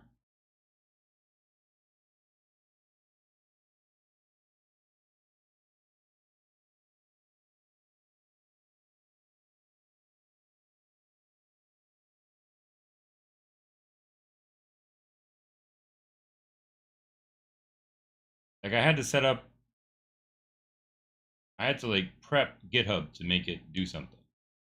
Maybe it's just switching to, so we know GitHub doesn't log in because it's not letting me log in because I refresh too much, because I hit it too often, right?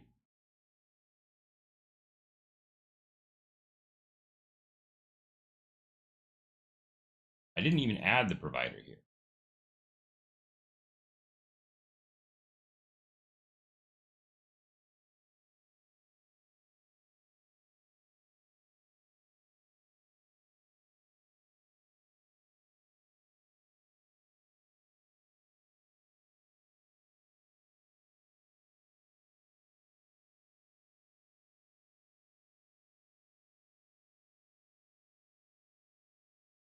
I got to do the same thing. I got to put like, okay, so yeah, this is why Google's not letting me.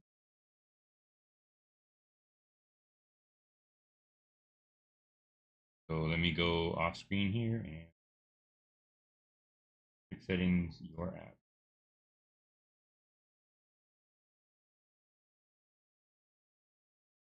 Service account, right? Each app.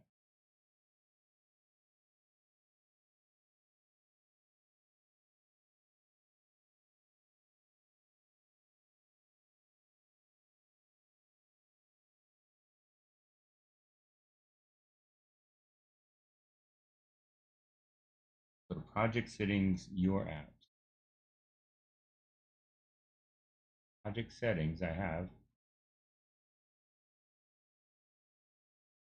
your apps. Okay.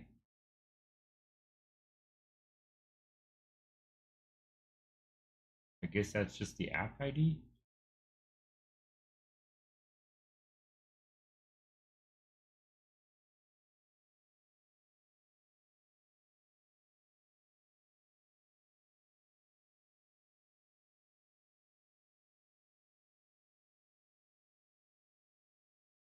Oh, you have to say enable.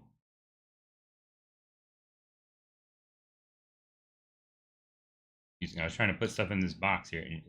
Enable Google Site. You have to click the button. Enable.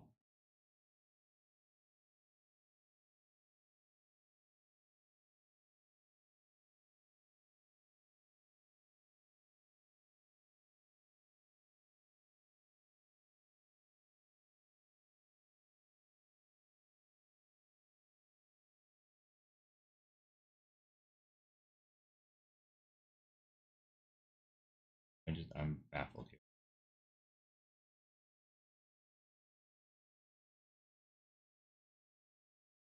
This is a terrible video, isn't it? Chat rate says people are chatting, but I don't see any chat. Oh, hello. No one is still.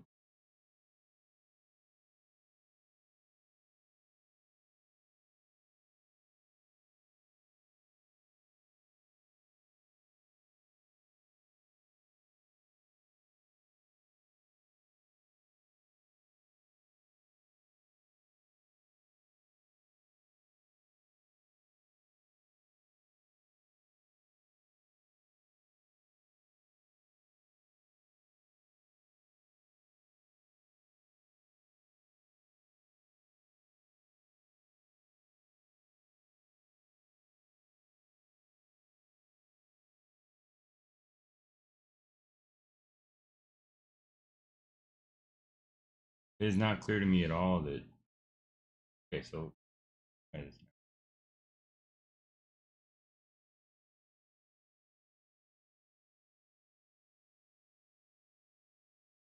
Same thing. Nope. A piece of data that probably shouldn't be on the web. Actually, it's not like it would. Same as this code right here. Yeah, it was this. I think this is safe. I'm going to deploy this one more time. I think I've deployed the latest and greatest, but hello, deep Aria. Yeah, I was trying to get even just like the my goals are user not signing. That's what I'm expecting. I expected this to be like the easy part. Yeah, this app's request is invalid. Okay. Direct URI mismatch. Okay, that's fine.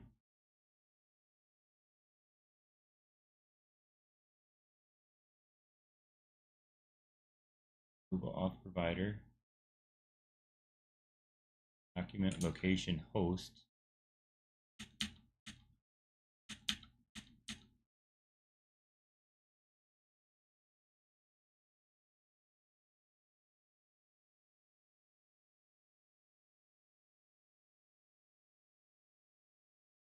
This is what I expect the logo dev o.web.app.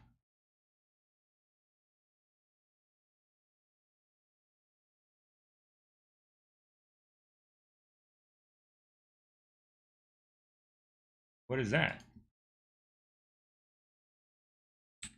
Storage bucket. What is this?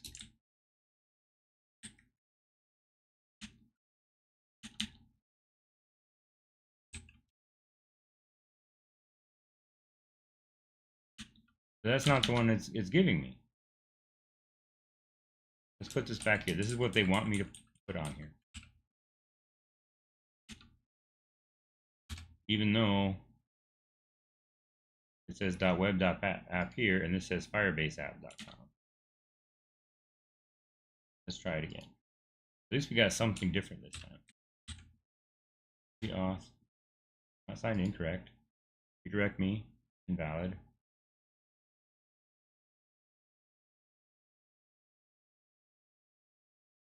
Direct URI mismatch. Okay.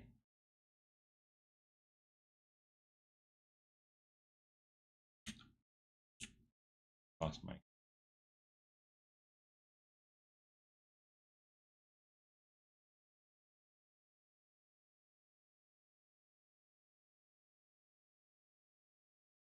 I think there's something missing here.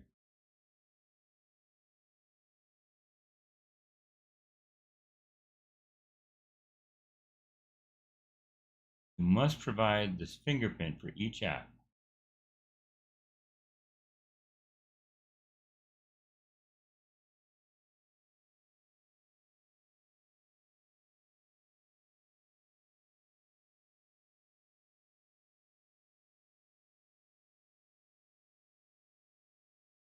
I want this to be like Robo Dev.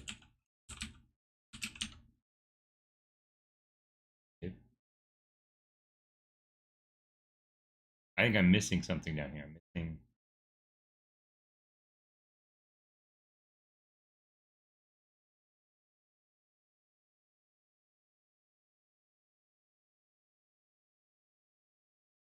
Google API con.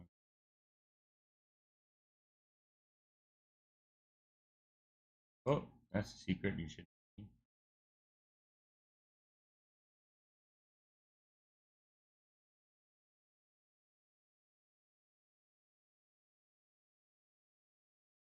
Okay, well, great. Not just leave the provider.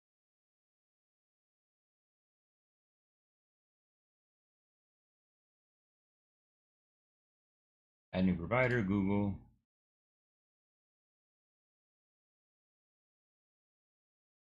Enable it.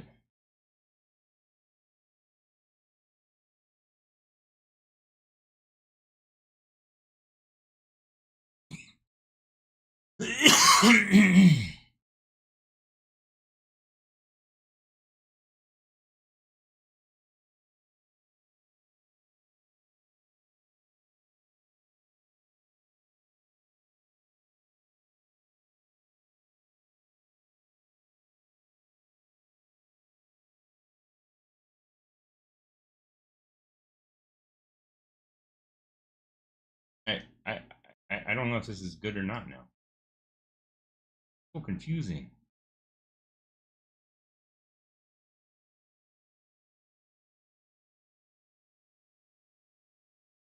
Now I have a web client in the Google Cloud here. Google Cloud API, I have some information.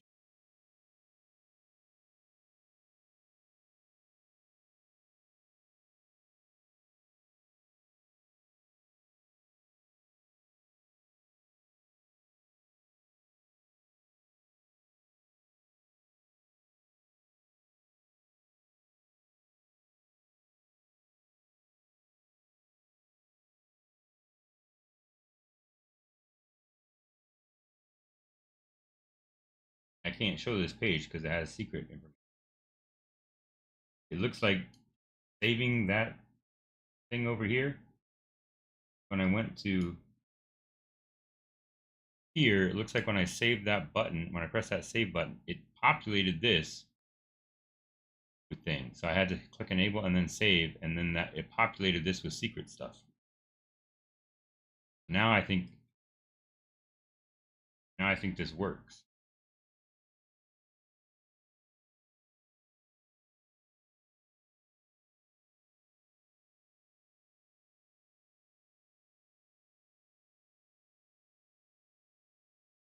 Redirect URI mismatch.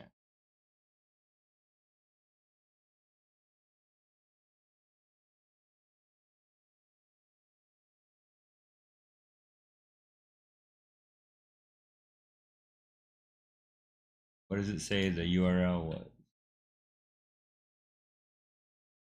Client ID.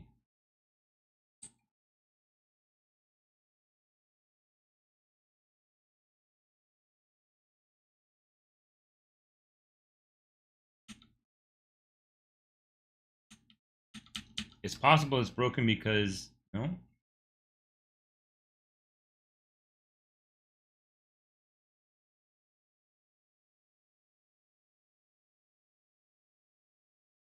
I can show this part.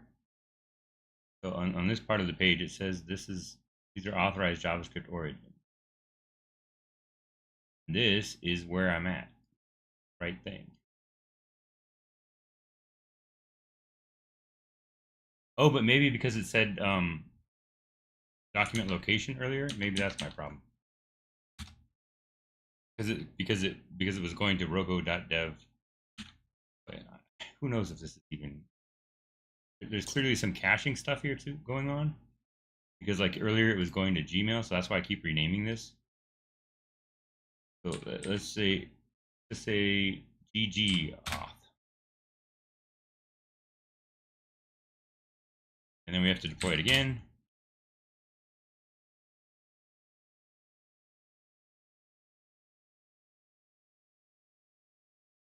And we go here. And we're going to go to /ggauth.html. It's not signed in. That's what I expect. Ah, okay. Now I'm allowed. Hello, signed in. User is signed in. Okay.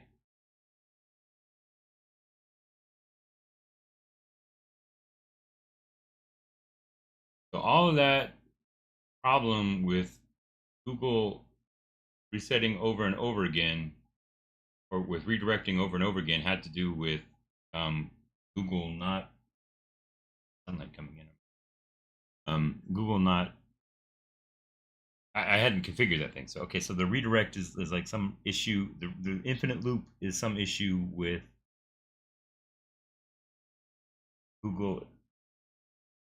Any issue with like a misconfiguration in Firebase can cause this redirect. Okay. Interestingly, logging in with Google does seem to allow localhost and all that, but only on these two ports. I didn't have localhost 8080 set up.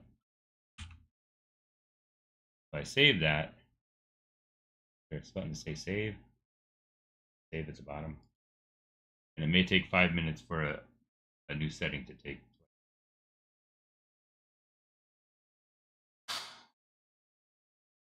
So rather than wait 5 minutes to do this, let's just.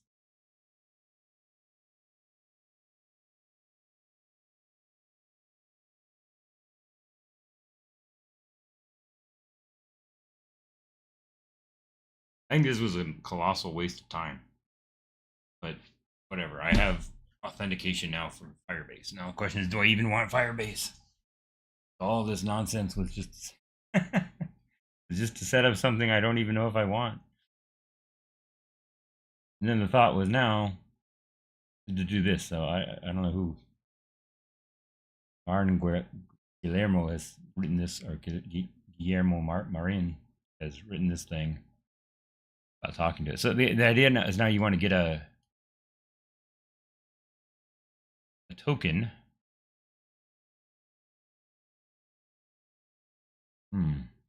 Actually, I haven't read all of this yet.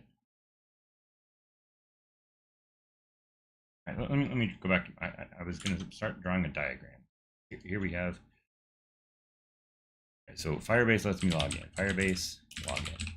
That's done. That's green. And now log in with Firebase, preferably with Google. Oh, maybe we can add that on here. Google via Firebase and GitHub via Firebase. I think that is working.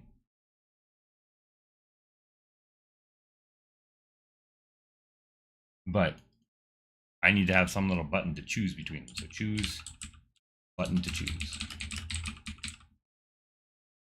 And that is what their like user interface generally provides, but it doesn't work with this new way of doing things. Is that a new feature you're trying out? I don't know. I have no idea. I've used Firebase before. 1 second.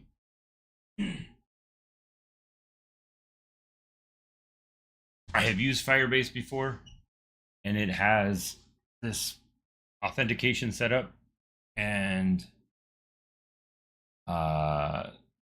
whatever I used before no longer works. Like even my demo app, my application that I had before no longer works, and that doesn't let me log in.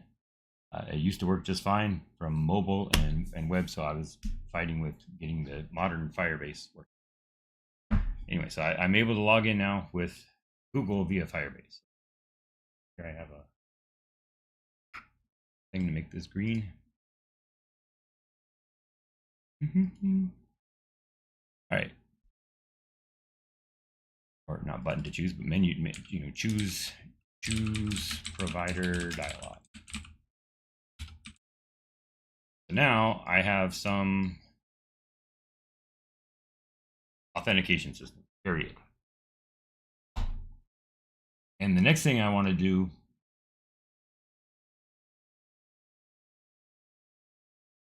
is connect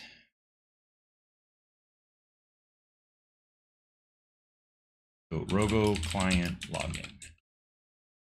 So what I was saying like 800 years ago when I started this video is that there is 2 hours. Is that there is, I've got my application here. It's a command line application for running tests. It's supposed to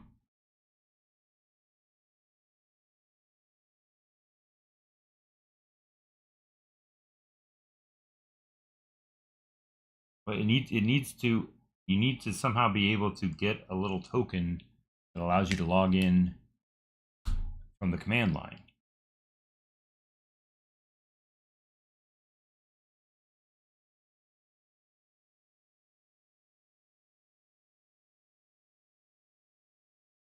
How is that going to work? It's going to be the same kind of thing. From the command line, you're going to pop up a little window that says, let me log in. It's going to open your browser to like localhost something.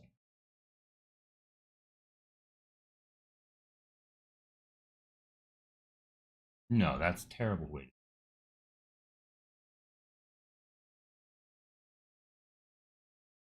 Because then you would have to like open someone's firewall. That doesn't make any sense.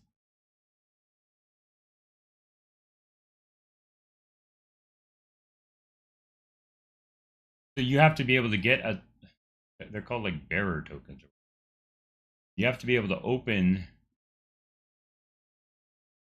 Right, so this is a command line thing. This should open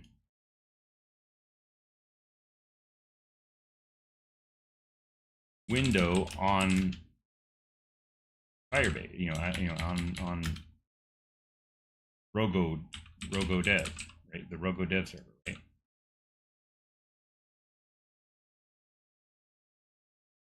Open browser,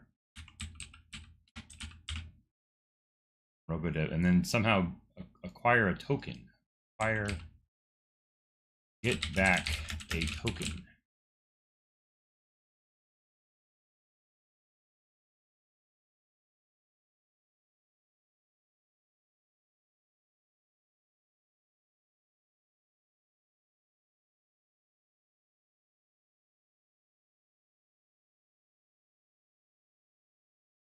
There's got to be a different way to do this, because normally,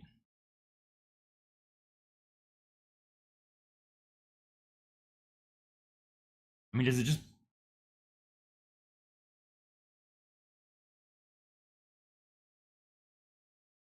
like, I've done this token thing before. I've done this in various places, but I've always had a web server running it. So there's got to be some way.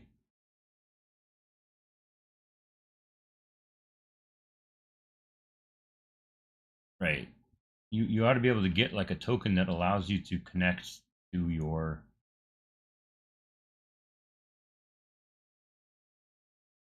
account on the server.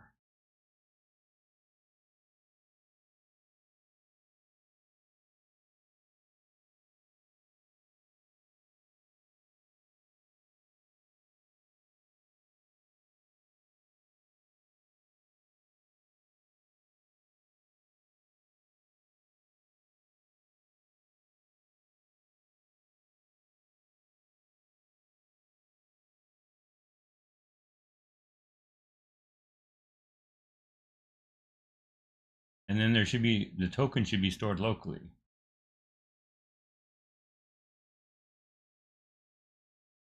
And you just, this is not the right thing to be looking at. I need this little Firebase auth issue token.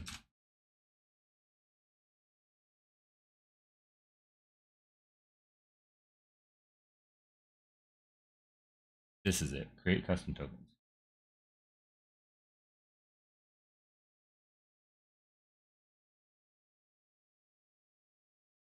Generate these tokens on your server, pass them back to a client device, which is the command line tool, and use them to authenticate with the sign-in with custom token method. To achieve this, you must create a server endpoint that accepts sign-in credentials, such as a username and password, and if the credentials are valid, returns a custom JWT. Am I a full stack developer? I thought so. EDE.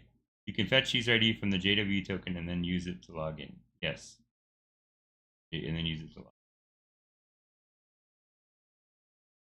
Well, you use the token itself to log in, right? Like this. The client application shouldn't, I mean, it would know the user ID, but it wouldn't, it doesn't know your credentials, right? It is your credentials. And then the idea is you just keep this safe, and then if you ever lose your device or whatever, then you mark this token as invalid. Create a server endpoint that accepts the sign-in credentials, such as username and password, and if the credentials are valid, returns a custom JWT. Custom JWT JavaScript web token returned from your server can then be used by a client device to authenticate with Firebase. Once authenticated, this identity will be used when accessing other Firebase services, such as the Firebase real-time database. The contents of the JWT will be available in the auth object in your real-time database security rules token with the Firebase admin. Or you can use a third-party JWT library if your server is written in a language which Firebase does not natively support. So what is the admin SDK?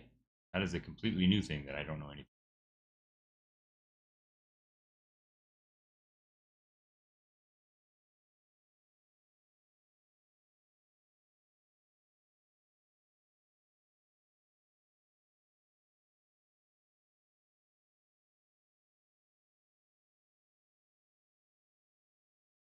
You can create an external user system with Firebase. You already have existing user claims, management, custom token. Okay, authentication.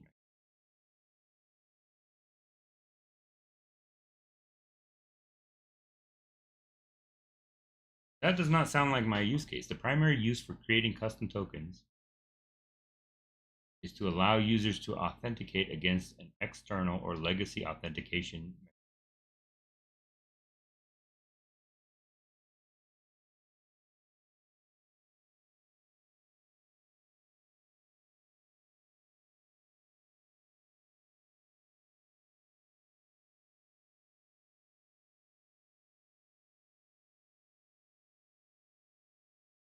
Maybe I don't need this?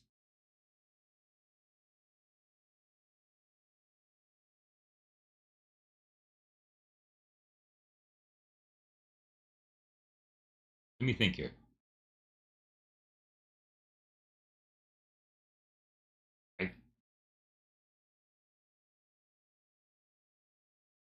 I don't need a custom token. I just need a regular token.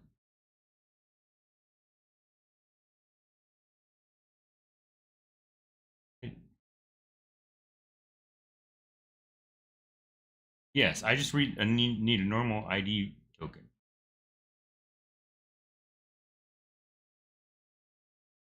Yeah, I don't need a custom token. The word custom was messing with me. Oh, token. Okay. So I need.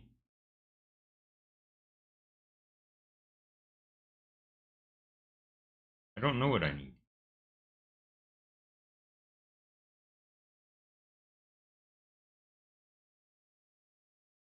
I need this to if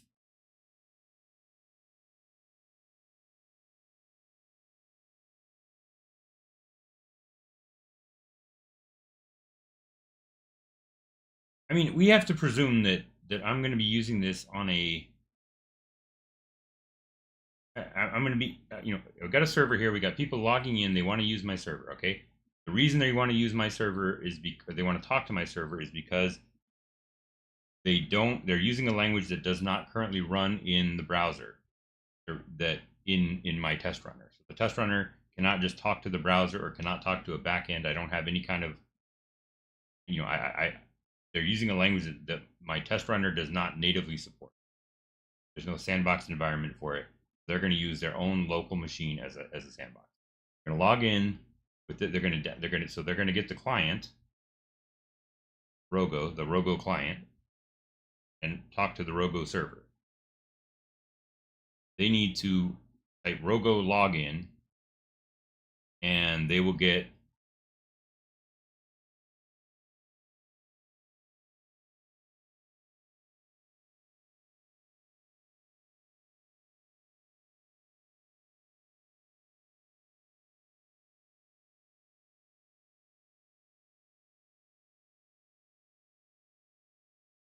I'm hung up on this idea of a firewall. But that doesn't make any sense. So generally you would you would pop up a window on a third party site. You'd pop up like a Chrome window on a third party site, Okta.com or something like that. Okta being one of these identity providers. And then you would log into Okta or whatever. You log into your web like any SSO application uses it. So many people at the job I just worked at use this, and I don't.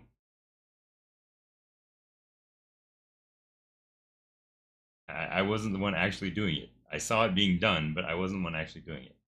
Um, so I want this to pop up like the login form that lets you log into the website, whatever, and that would be the thing with the login with Google or login with GitHub or whatever.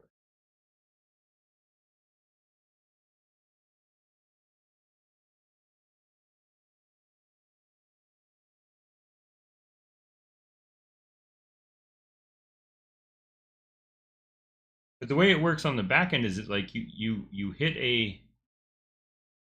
Let me bring it up. Let me bring up the. I don't even know what I was talking to. I think I was talking to Microsoft's API for everything, like the Azure API, which also uses oauth2. I was doing it from Smalltalk, so waiting for is.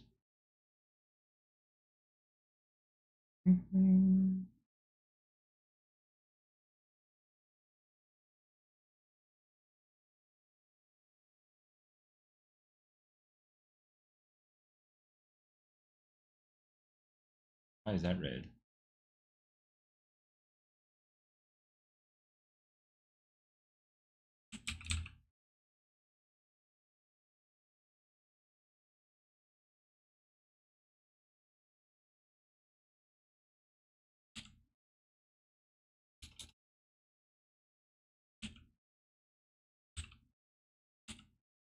Okay. Where was that? Where did I do that?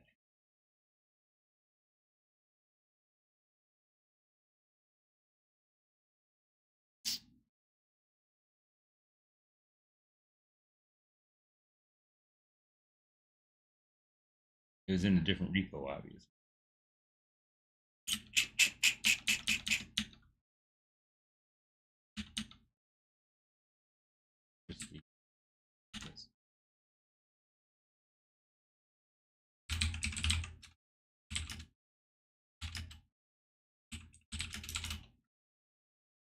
I want to look for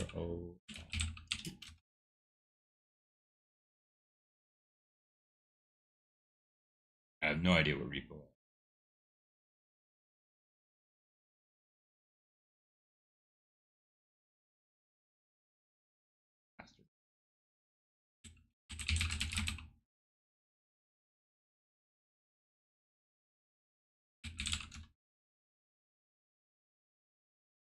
Yes, Pharaoh. Okay, so that was.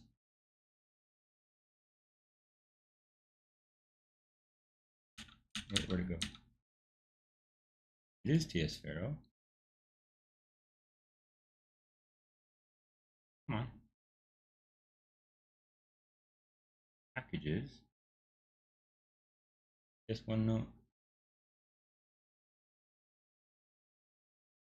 TS1 client. That's it.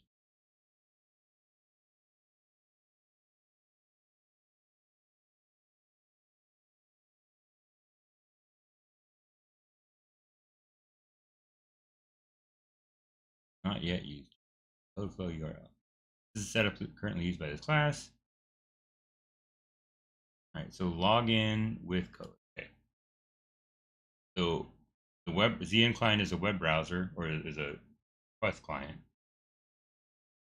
and we hit oauth2 token.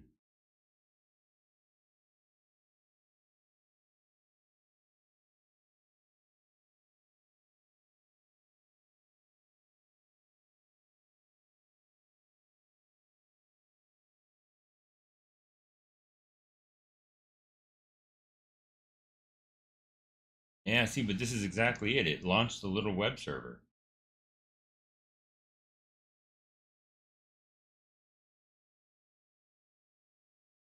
Hang on. You don't need to open your firewall. So okay, so okay, this is making sense. I was screwing myself up in the head by thinking that I had to. Okay. So run a temp web server, redirect to temp server. So provider redirects to temp server.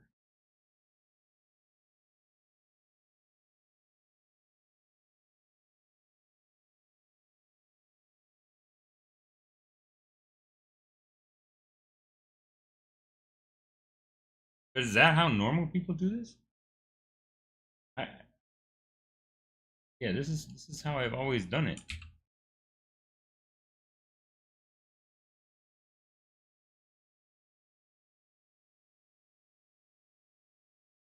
I mean, the other option is I could just give them a token, like Like I could just give them some random token.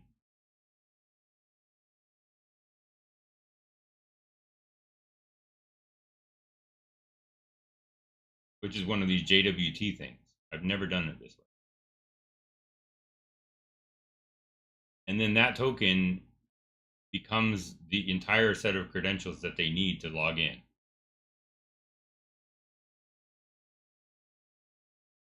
And all they have to do is post to my site. So you say post to my site. Oh, but you still need to actually log in. Okay, so we need, right.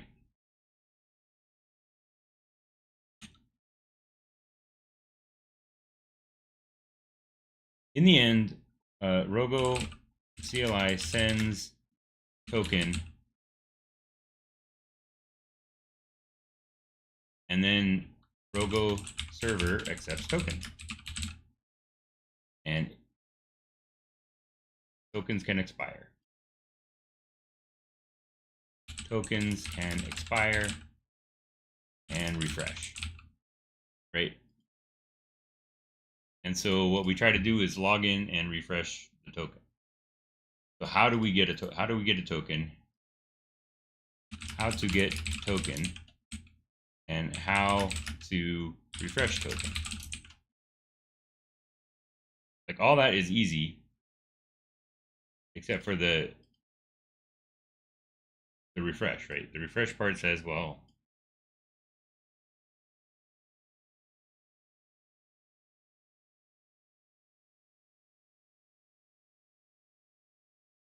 basically when you use the token, the server has to say, yeah, that's still good, and then extend the lifetime of that. That can even happen all server side. As long as the token is on the person's machine, nothing needs to change. The user's machine. The question is, how do you get the token there? How do you get the token in the first? Happen server side. Can happen. I believe that's correct. I could be wrong about that. I will have to learn, double check that, but I believe that's correct, and it makes sense in my head, and maybe I'm missing something. How do you get a token in the first place?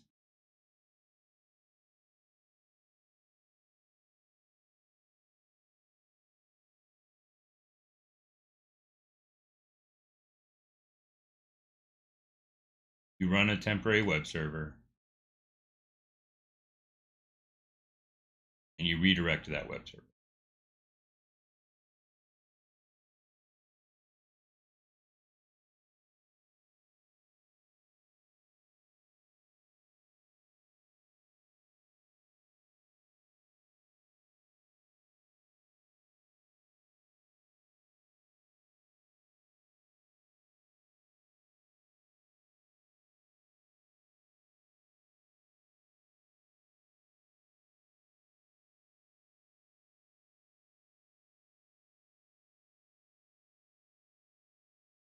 There's got to be a way you can do this without running it on the person's machine.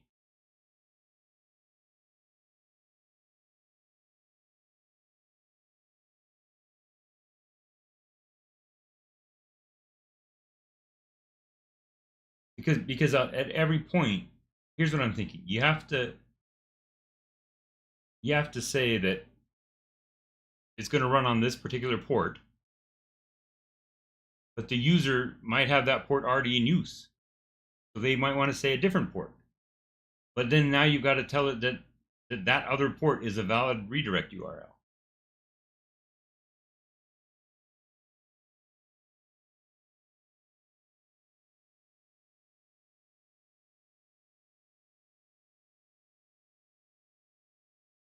So what would be ideal is if you like connected over a WebSocket or something, made a WebSocket connection to the Rogo server. Because that's, you don't have to punch a hole in your firewall for that. And then it opened a browser on the pointing at the Rogo server. And then you did their login, and the Rogo server handled all the authentication nonsense and just gave you a token.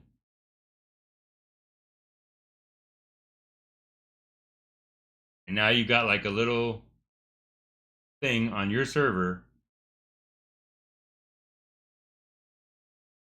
on your local machine that you send with every request.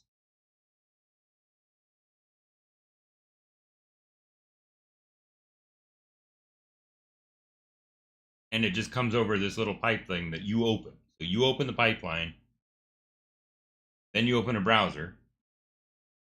The thing launches a browser for you. You do the login, and then when everything is done, it sends a message back over the WebSocket to the listener, to the client, which then writes it to a database or something like that on your local machine. Now you have your authentication, and that little token is unique to you, and maybe it records your IP address or whatever. I mean, this is not like super secure information, but like we have to have something.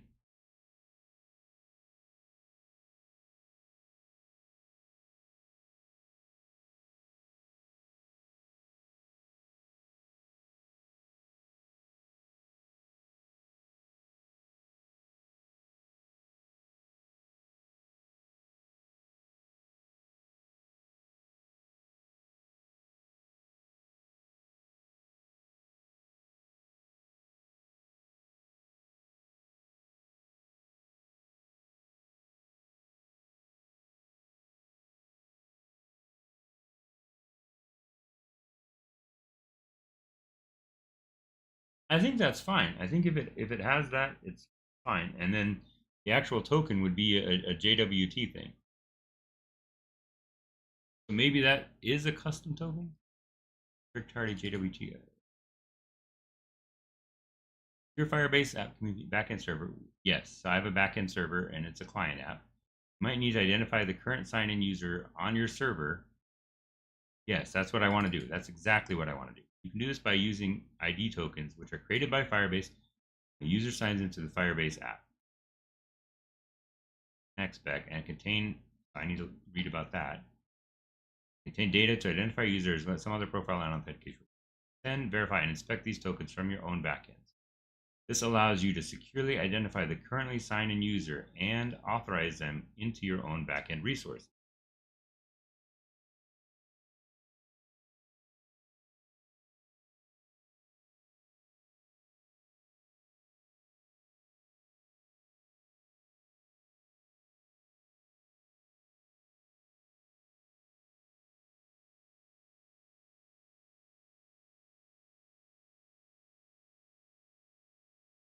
I'm not using Firebase, so I don't need this real-time database.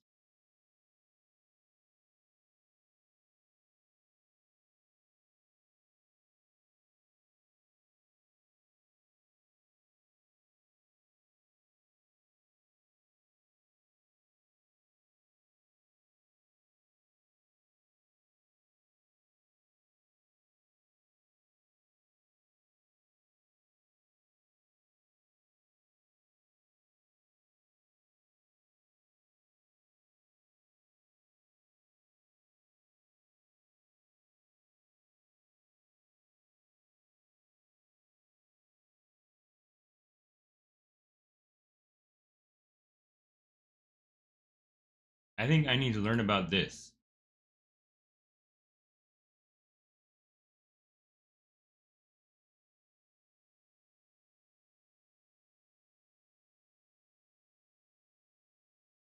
And maybe rather than just record myself floundering any further, we'll go learn a little bit more about this. Oh, Auth0 is owned by Okta now. You know that. I was familiar with Auth0, but in fact, I actually considered using Auth0 for this purpose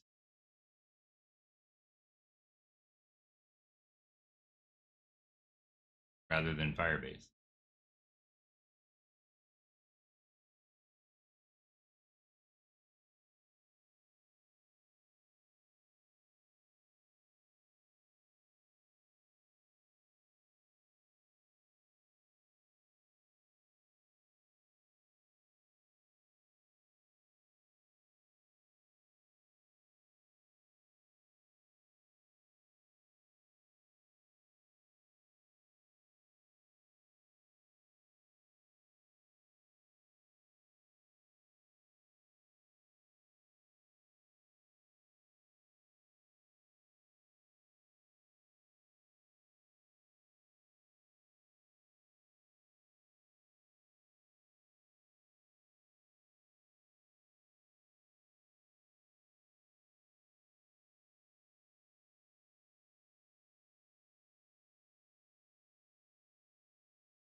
So this would be the token that we send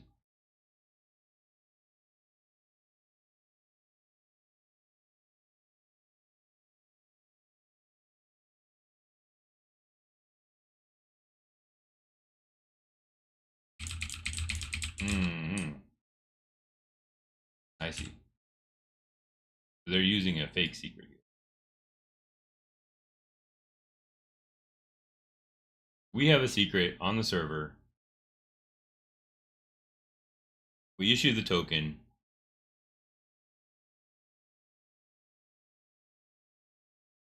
I mean, that's reasonable.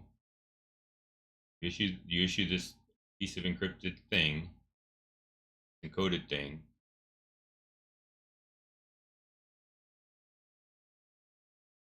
Right, and so so I pasted this in, right, and I got tangent storm. But if my secret is different,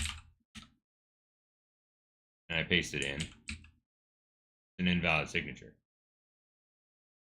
If I refresh the page, fill that in, paste this in. Oh, so you can always see the data, but the signature is interesting. Because I changed the secret, and it says it's an invalid signature.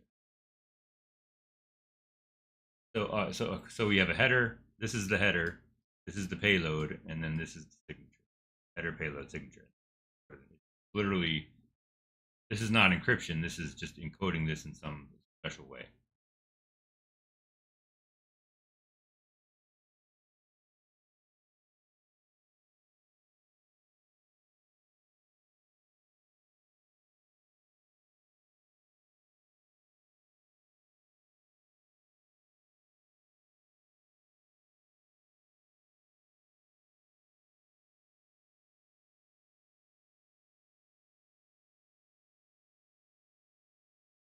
Okay, so Rogo needs to acquire a JWT using any of the mechanisms I described.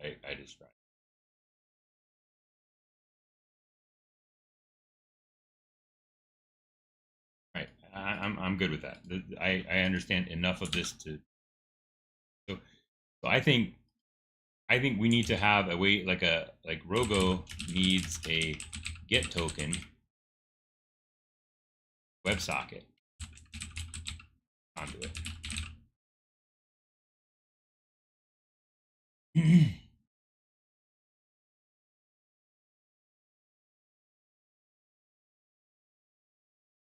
doesn't have to be a WebSocket. It just has to stay open. So okay, so get token API.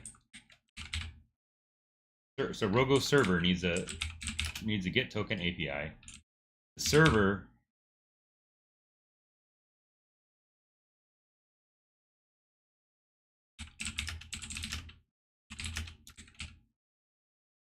sends back a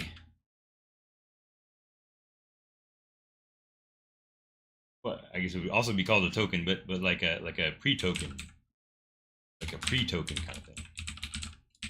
Pre-token. Okay.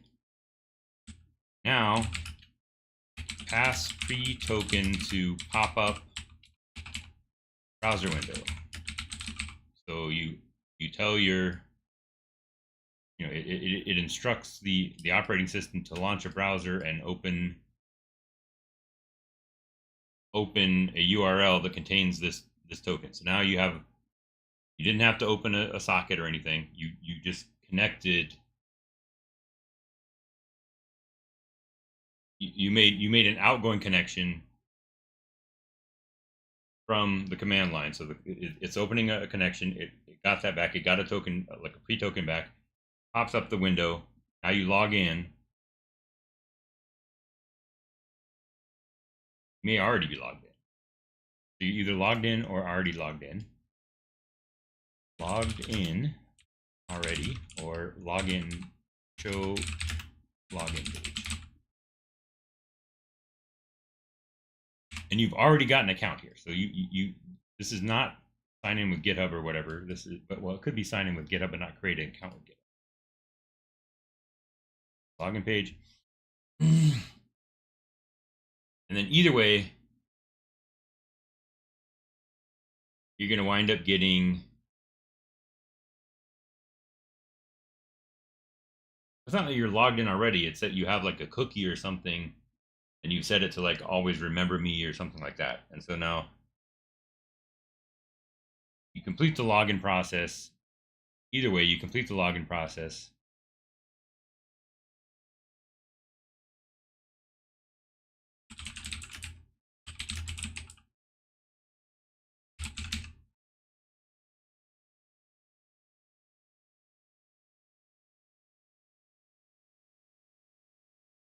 And now tell it, and then now tell it, send message to Rogo CLI.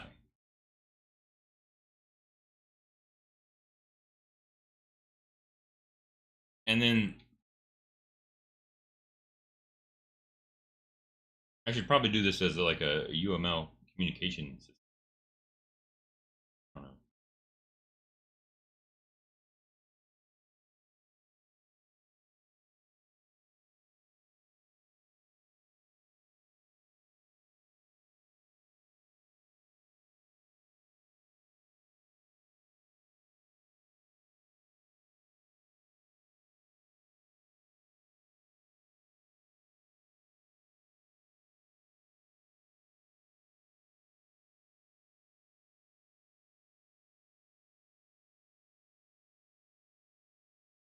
But how do you send the WebSocket back?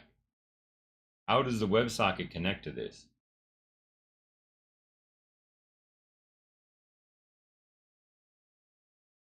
Am I limited by Firebase? So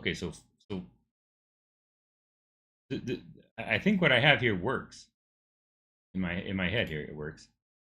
You got Firebase, you've got Rogo server, and you got Rogo CLI command line. Right, so Rogo server, or client, right? Rogo client, Rogo server, and then you got like the public facing Firebase UI. Okay, so we're gonna send a message. Can we do it like this? Can we? This? I think we can. Because you can send.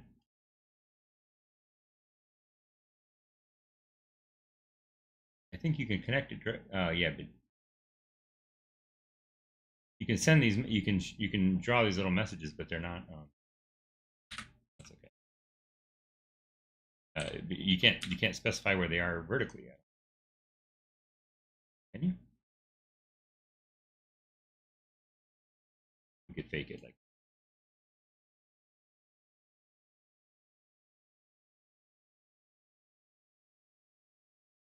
Yeah.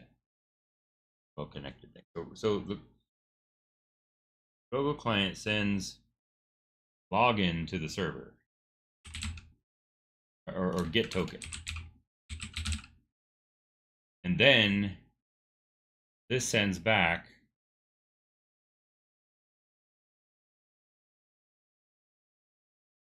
the arrow now. This sends back pre-token. Here's your pre-token.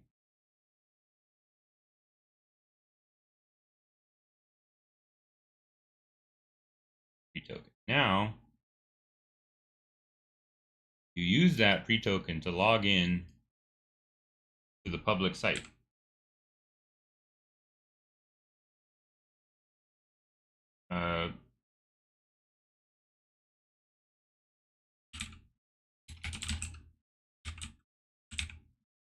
So really more like open browser.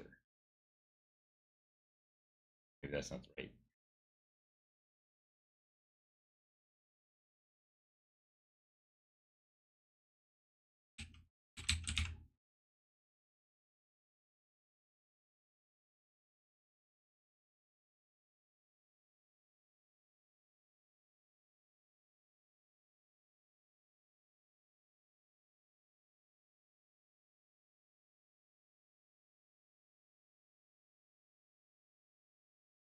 And the browser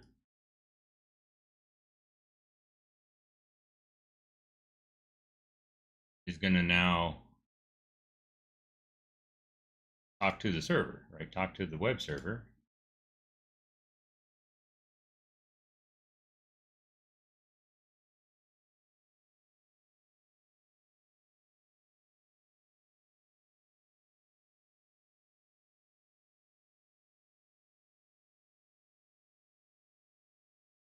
So we open a browser, and then that opens the server. So here's the pre-token. Right? Pre-token. Now we have login. Now this talks to Firebase. You know,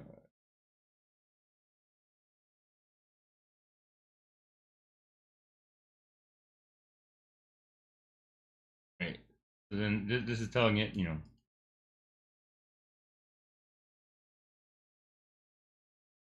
or probably, you know, I guess probably this would give back some page. So login page. So it sends a login page back to the browser, or rather JavaScript, right? So login JS. And then this now causes the browser to talk to Firebase. Or whatever provider we choose, right? Whatever provider we want to choose. Log in. Open. Oh, log me in. All right, and then Firebase says you're good.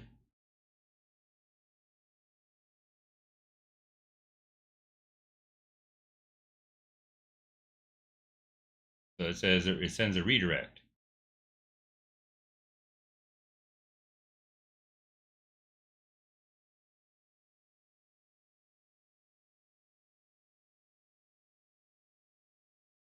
Okay. So we send back an okay message, and then now we go back here, and we're all good.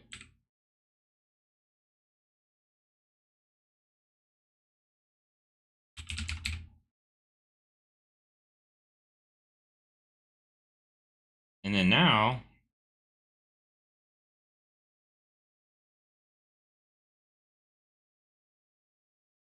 we're going to tell now the server has got this all logged in, and it has whatever information it needed from the pre-token. So now it's going to send a real token, which it can just generate itself. So it makes a token and then generates it and sends that back to this guy, client. And all of this should work no matter what. So this could be any open oauth2 provider, right? Including like writing my own, or using an open source one or whatever. I'm not tied to Firebase in any way other than I'm using it as a way to log in. And then so then this is the real token. And then from that point on, now we can, communicate back and forth. This drawing tool doesn't let me draw arrows without also drawing nodes. But this one now is going to have an arrow on both sides because you're just going to talk. Now you talk amongst yourselves. You have your talk. And so now that little token, so this real token will be the JWT thing, JWT, JavaScript Web.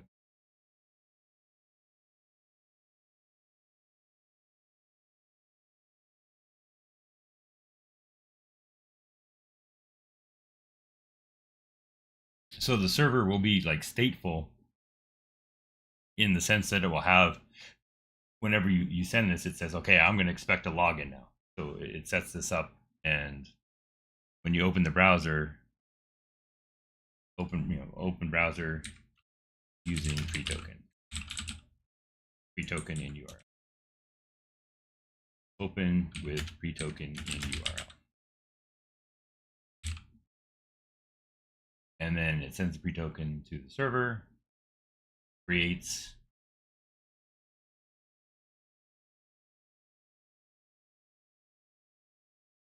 it validates. So this initial thing kicks it off, and the Rogo server creates a random number. That's the pre-token. Now you use that pre-token in your browser, and now it says now it says, okay, this browser talking to me is related to this client talking to me because I gave them a secret, and now we have a secret over here. Or now I'm hearing the secret back from this browser. So those two things must be connected. Therefore, I'm going to let this guy log in now. Either they're logged in already, or I send the login JavaScript. Either they're logged in or they're not. Once they log in, then we get the message back.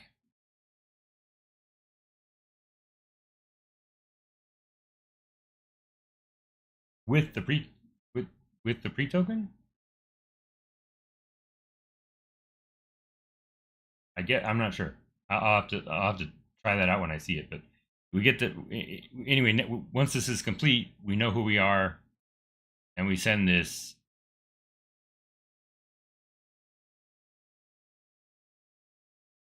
And because we know who that guy is, we know where the client is, and so we send the client back the information. So the question is, where does this how do you send a message from the server to the client?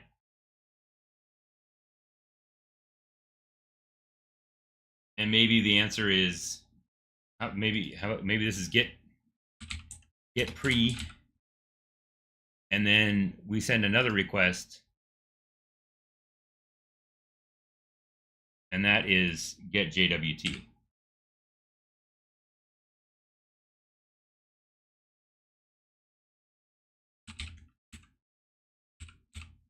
And we just leave that request open, whether it could either be a separate HTTP request, or it could be a WebSocket. This could all be a WebSocket thing, or it could just be an open HTTP request. One of those two things. That connection stays open until all this happens. And if it times out, then it times out. I think this makes sense. This makes sense to me. I know that's very small to read. And make it bigger. I'm pretty happy with this notion. Okay. So any service, anything that provides login can do this operation. And then I'm just going to happen to use Firebase for now because it's off the shelf. So is there anything I don't know how to do? I don't know how to generate and read a JWT.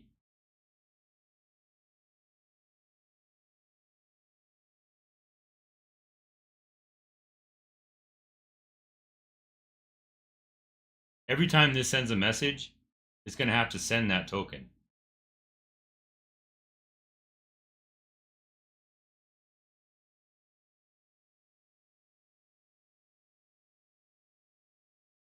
That's totally fine.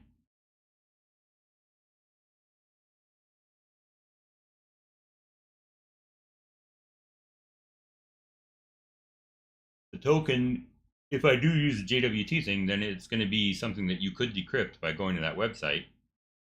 So there can't be any secret information in it. But it can be signed, and then I would keep a secret on the server. So the Rogo server keeps a secret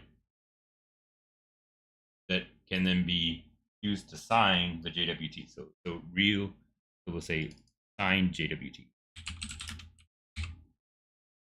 And then at every point, further, every server checks token on each. Server checks JWT.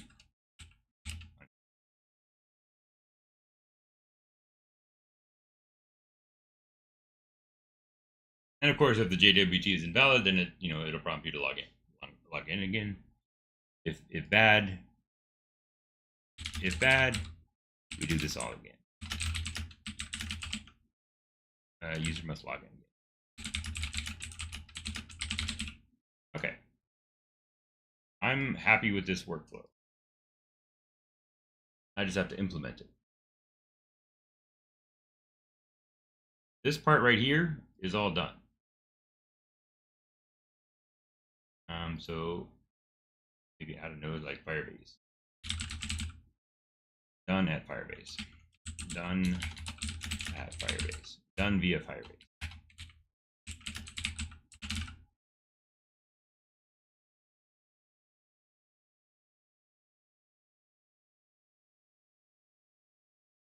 At green. And send it all the way back.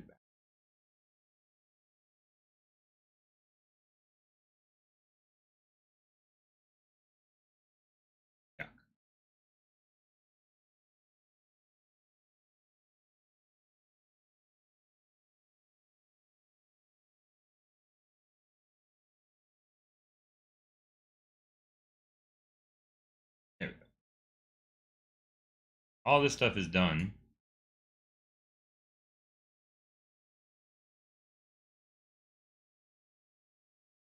Log me in, please. And then okay, and then redirect. All done. Even this is done, so all of this part is done.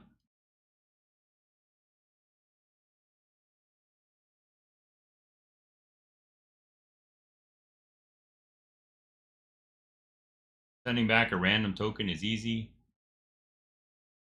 Get the request, that's easy. This is easy. This is easy. This is easy. Doing this from Python. Python has like a called browser.open. I think import browser, Python browser open. I think there's a browser module. Import web browser open. That's easy. Import web browser.open.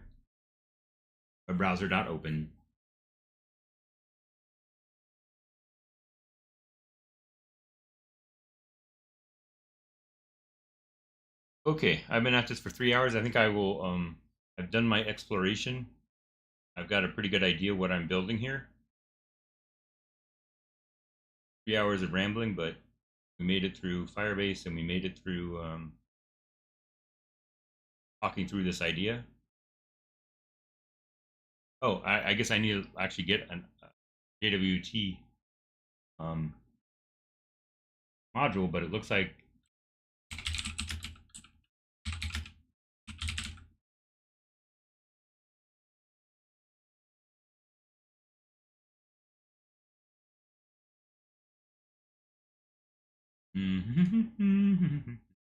looks like there's just one called JWT, Python-JWT.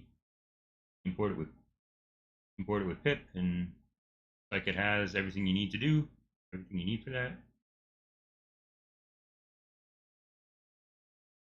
Oh, is it always the same? Is this always those keys and values? I'm curious now. I think that was something I just followed a link to.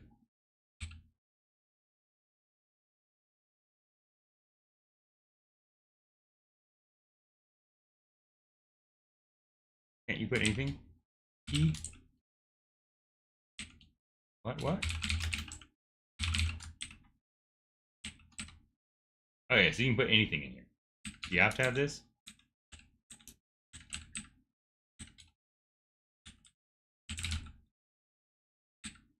What if it's not even that? Can you just put like your any JSON object can do that? Okay, at least as far as this site, which looks semi-official. Looks like you can put any JSON object in there as long as you have these things. That's gonna break it. What? No.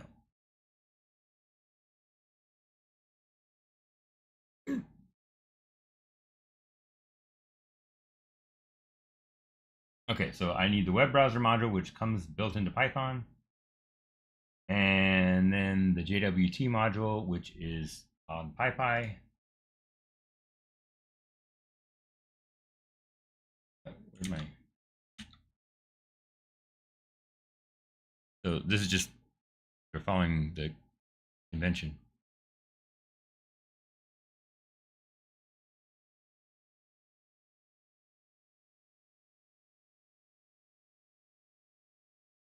So I don't know what a JWK dict is, but I guess I will find that out. I do know what a RSA key is.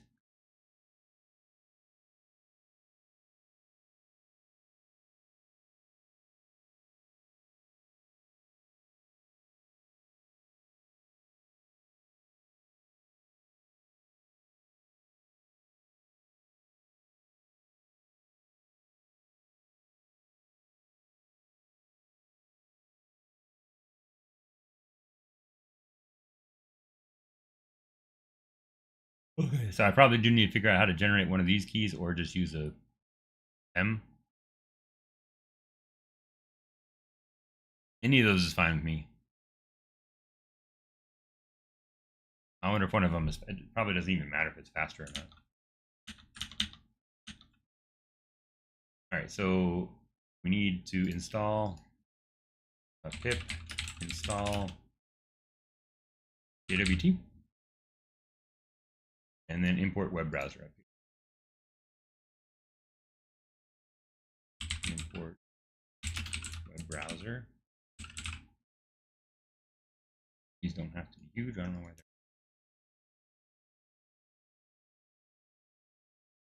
they're. Import web browser. Open this and install JWT on the server.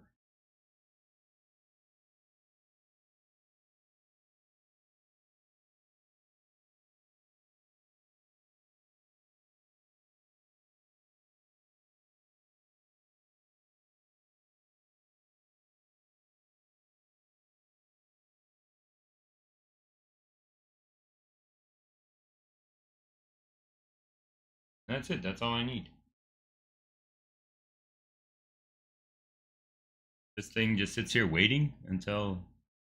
Oh, so how do I send the message? So I'm in my server. How do I send the message to the other worker or whatever? I need some kind of like global state or some way to like register callback that can be, it's like some kind of like in the web app server. So we got some. I'm imagine Rogo is going to be written in Python. Right now, it's written with Flask, and right now it's a single, not necessarily single threaded, but single machine server. So there's no load balancing. Um, but even then, you just have some kind of like little callback queue. And so it says, I can't even imagine it's going to need more than one. I'm not going to have that much traffic, right? The Rogo server is going to remember, basically allow. So when you send this request to get JWT,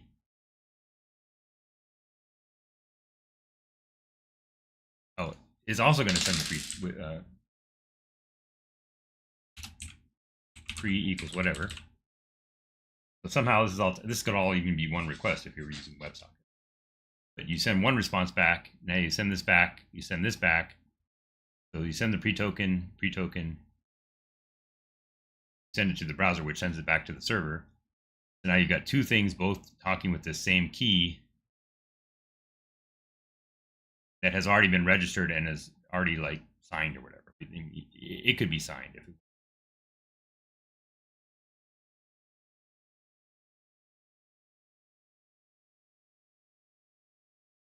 But then there's like a registry of those somewhere in the system. And as long as it's all on one machine, then it can just be a dictionary in memory with a callback or whatever.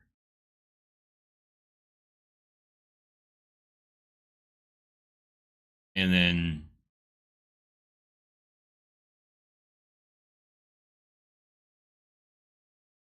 know if Python has channels. It has somewhere. I don't know. Somehow we can register a way for that message to get back to from one. Not even a thread though. They're like asynchronous functions, right? They're like generators. I don't think this is a big problem.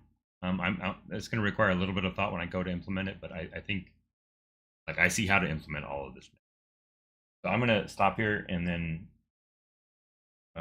maybe later today or whatever, I will come back and actually implement this. So thanks for watching. I can't think. I don't think this was a great episode, but seeing me suffer, it might be worth summarizing it at the end and making a little snapshot of what I came up with, which I think I will. Part of the whole thing is the whole idea of what I'm working on is that I want things to be understandable, and if ever people are to work on the Rogo code base, I would want them to understand what's going on, and so need a guide. Watching it grow from nothing to basically a story of how it was, how things got to be this annual thing. Okay, I'm done rambling, so thanks for watching.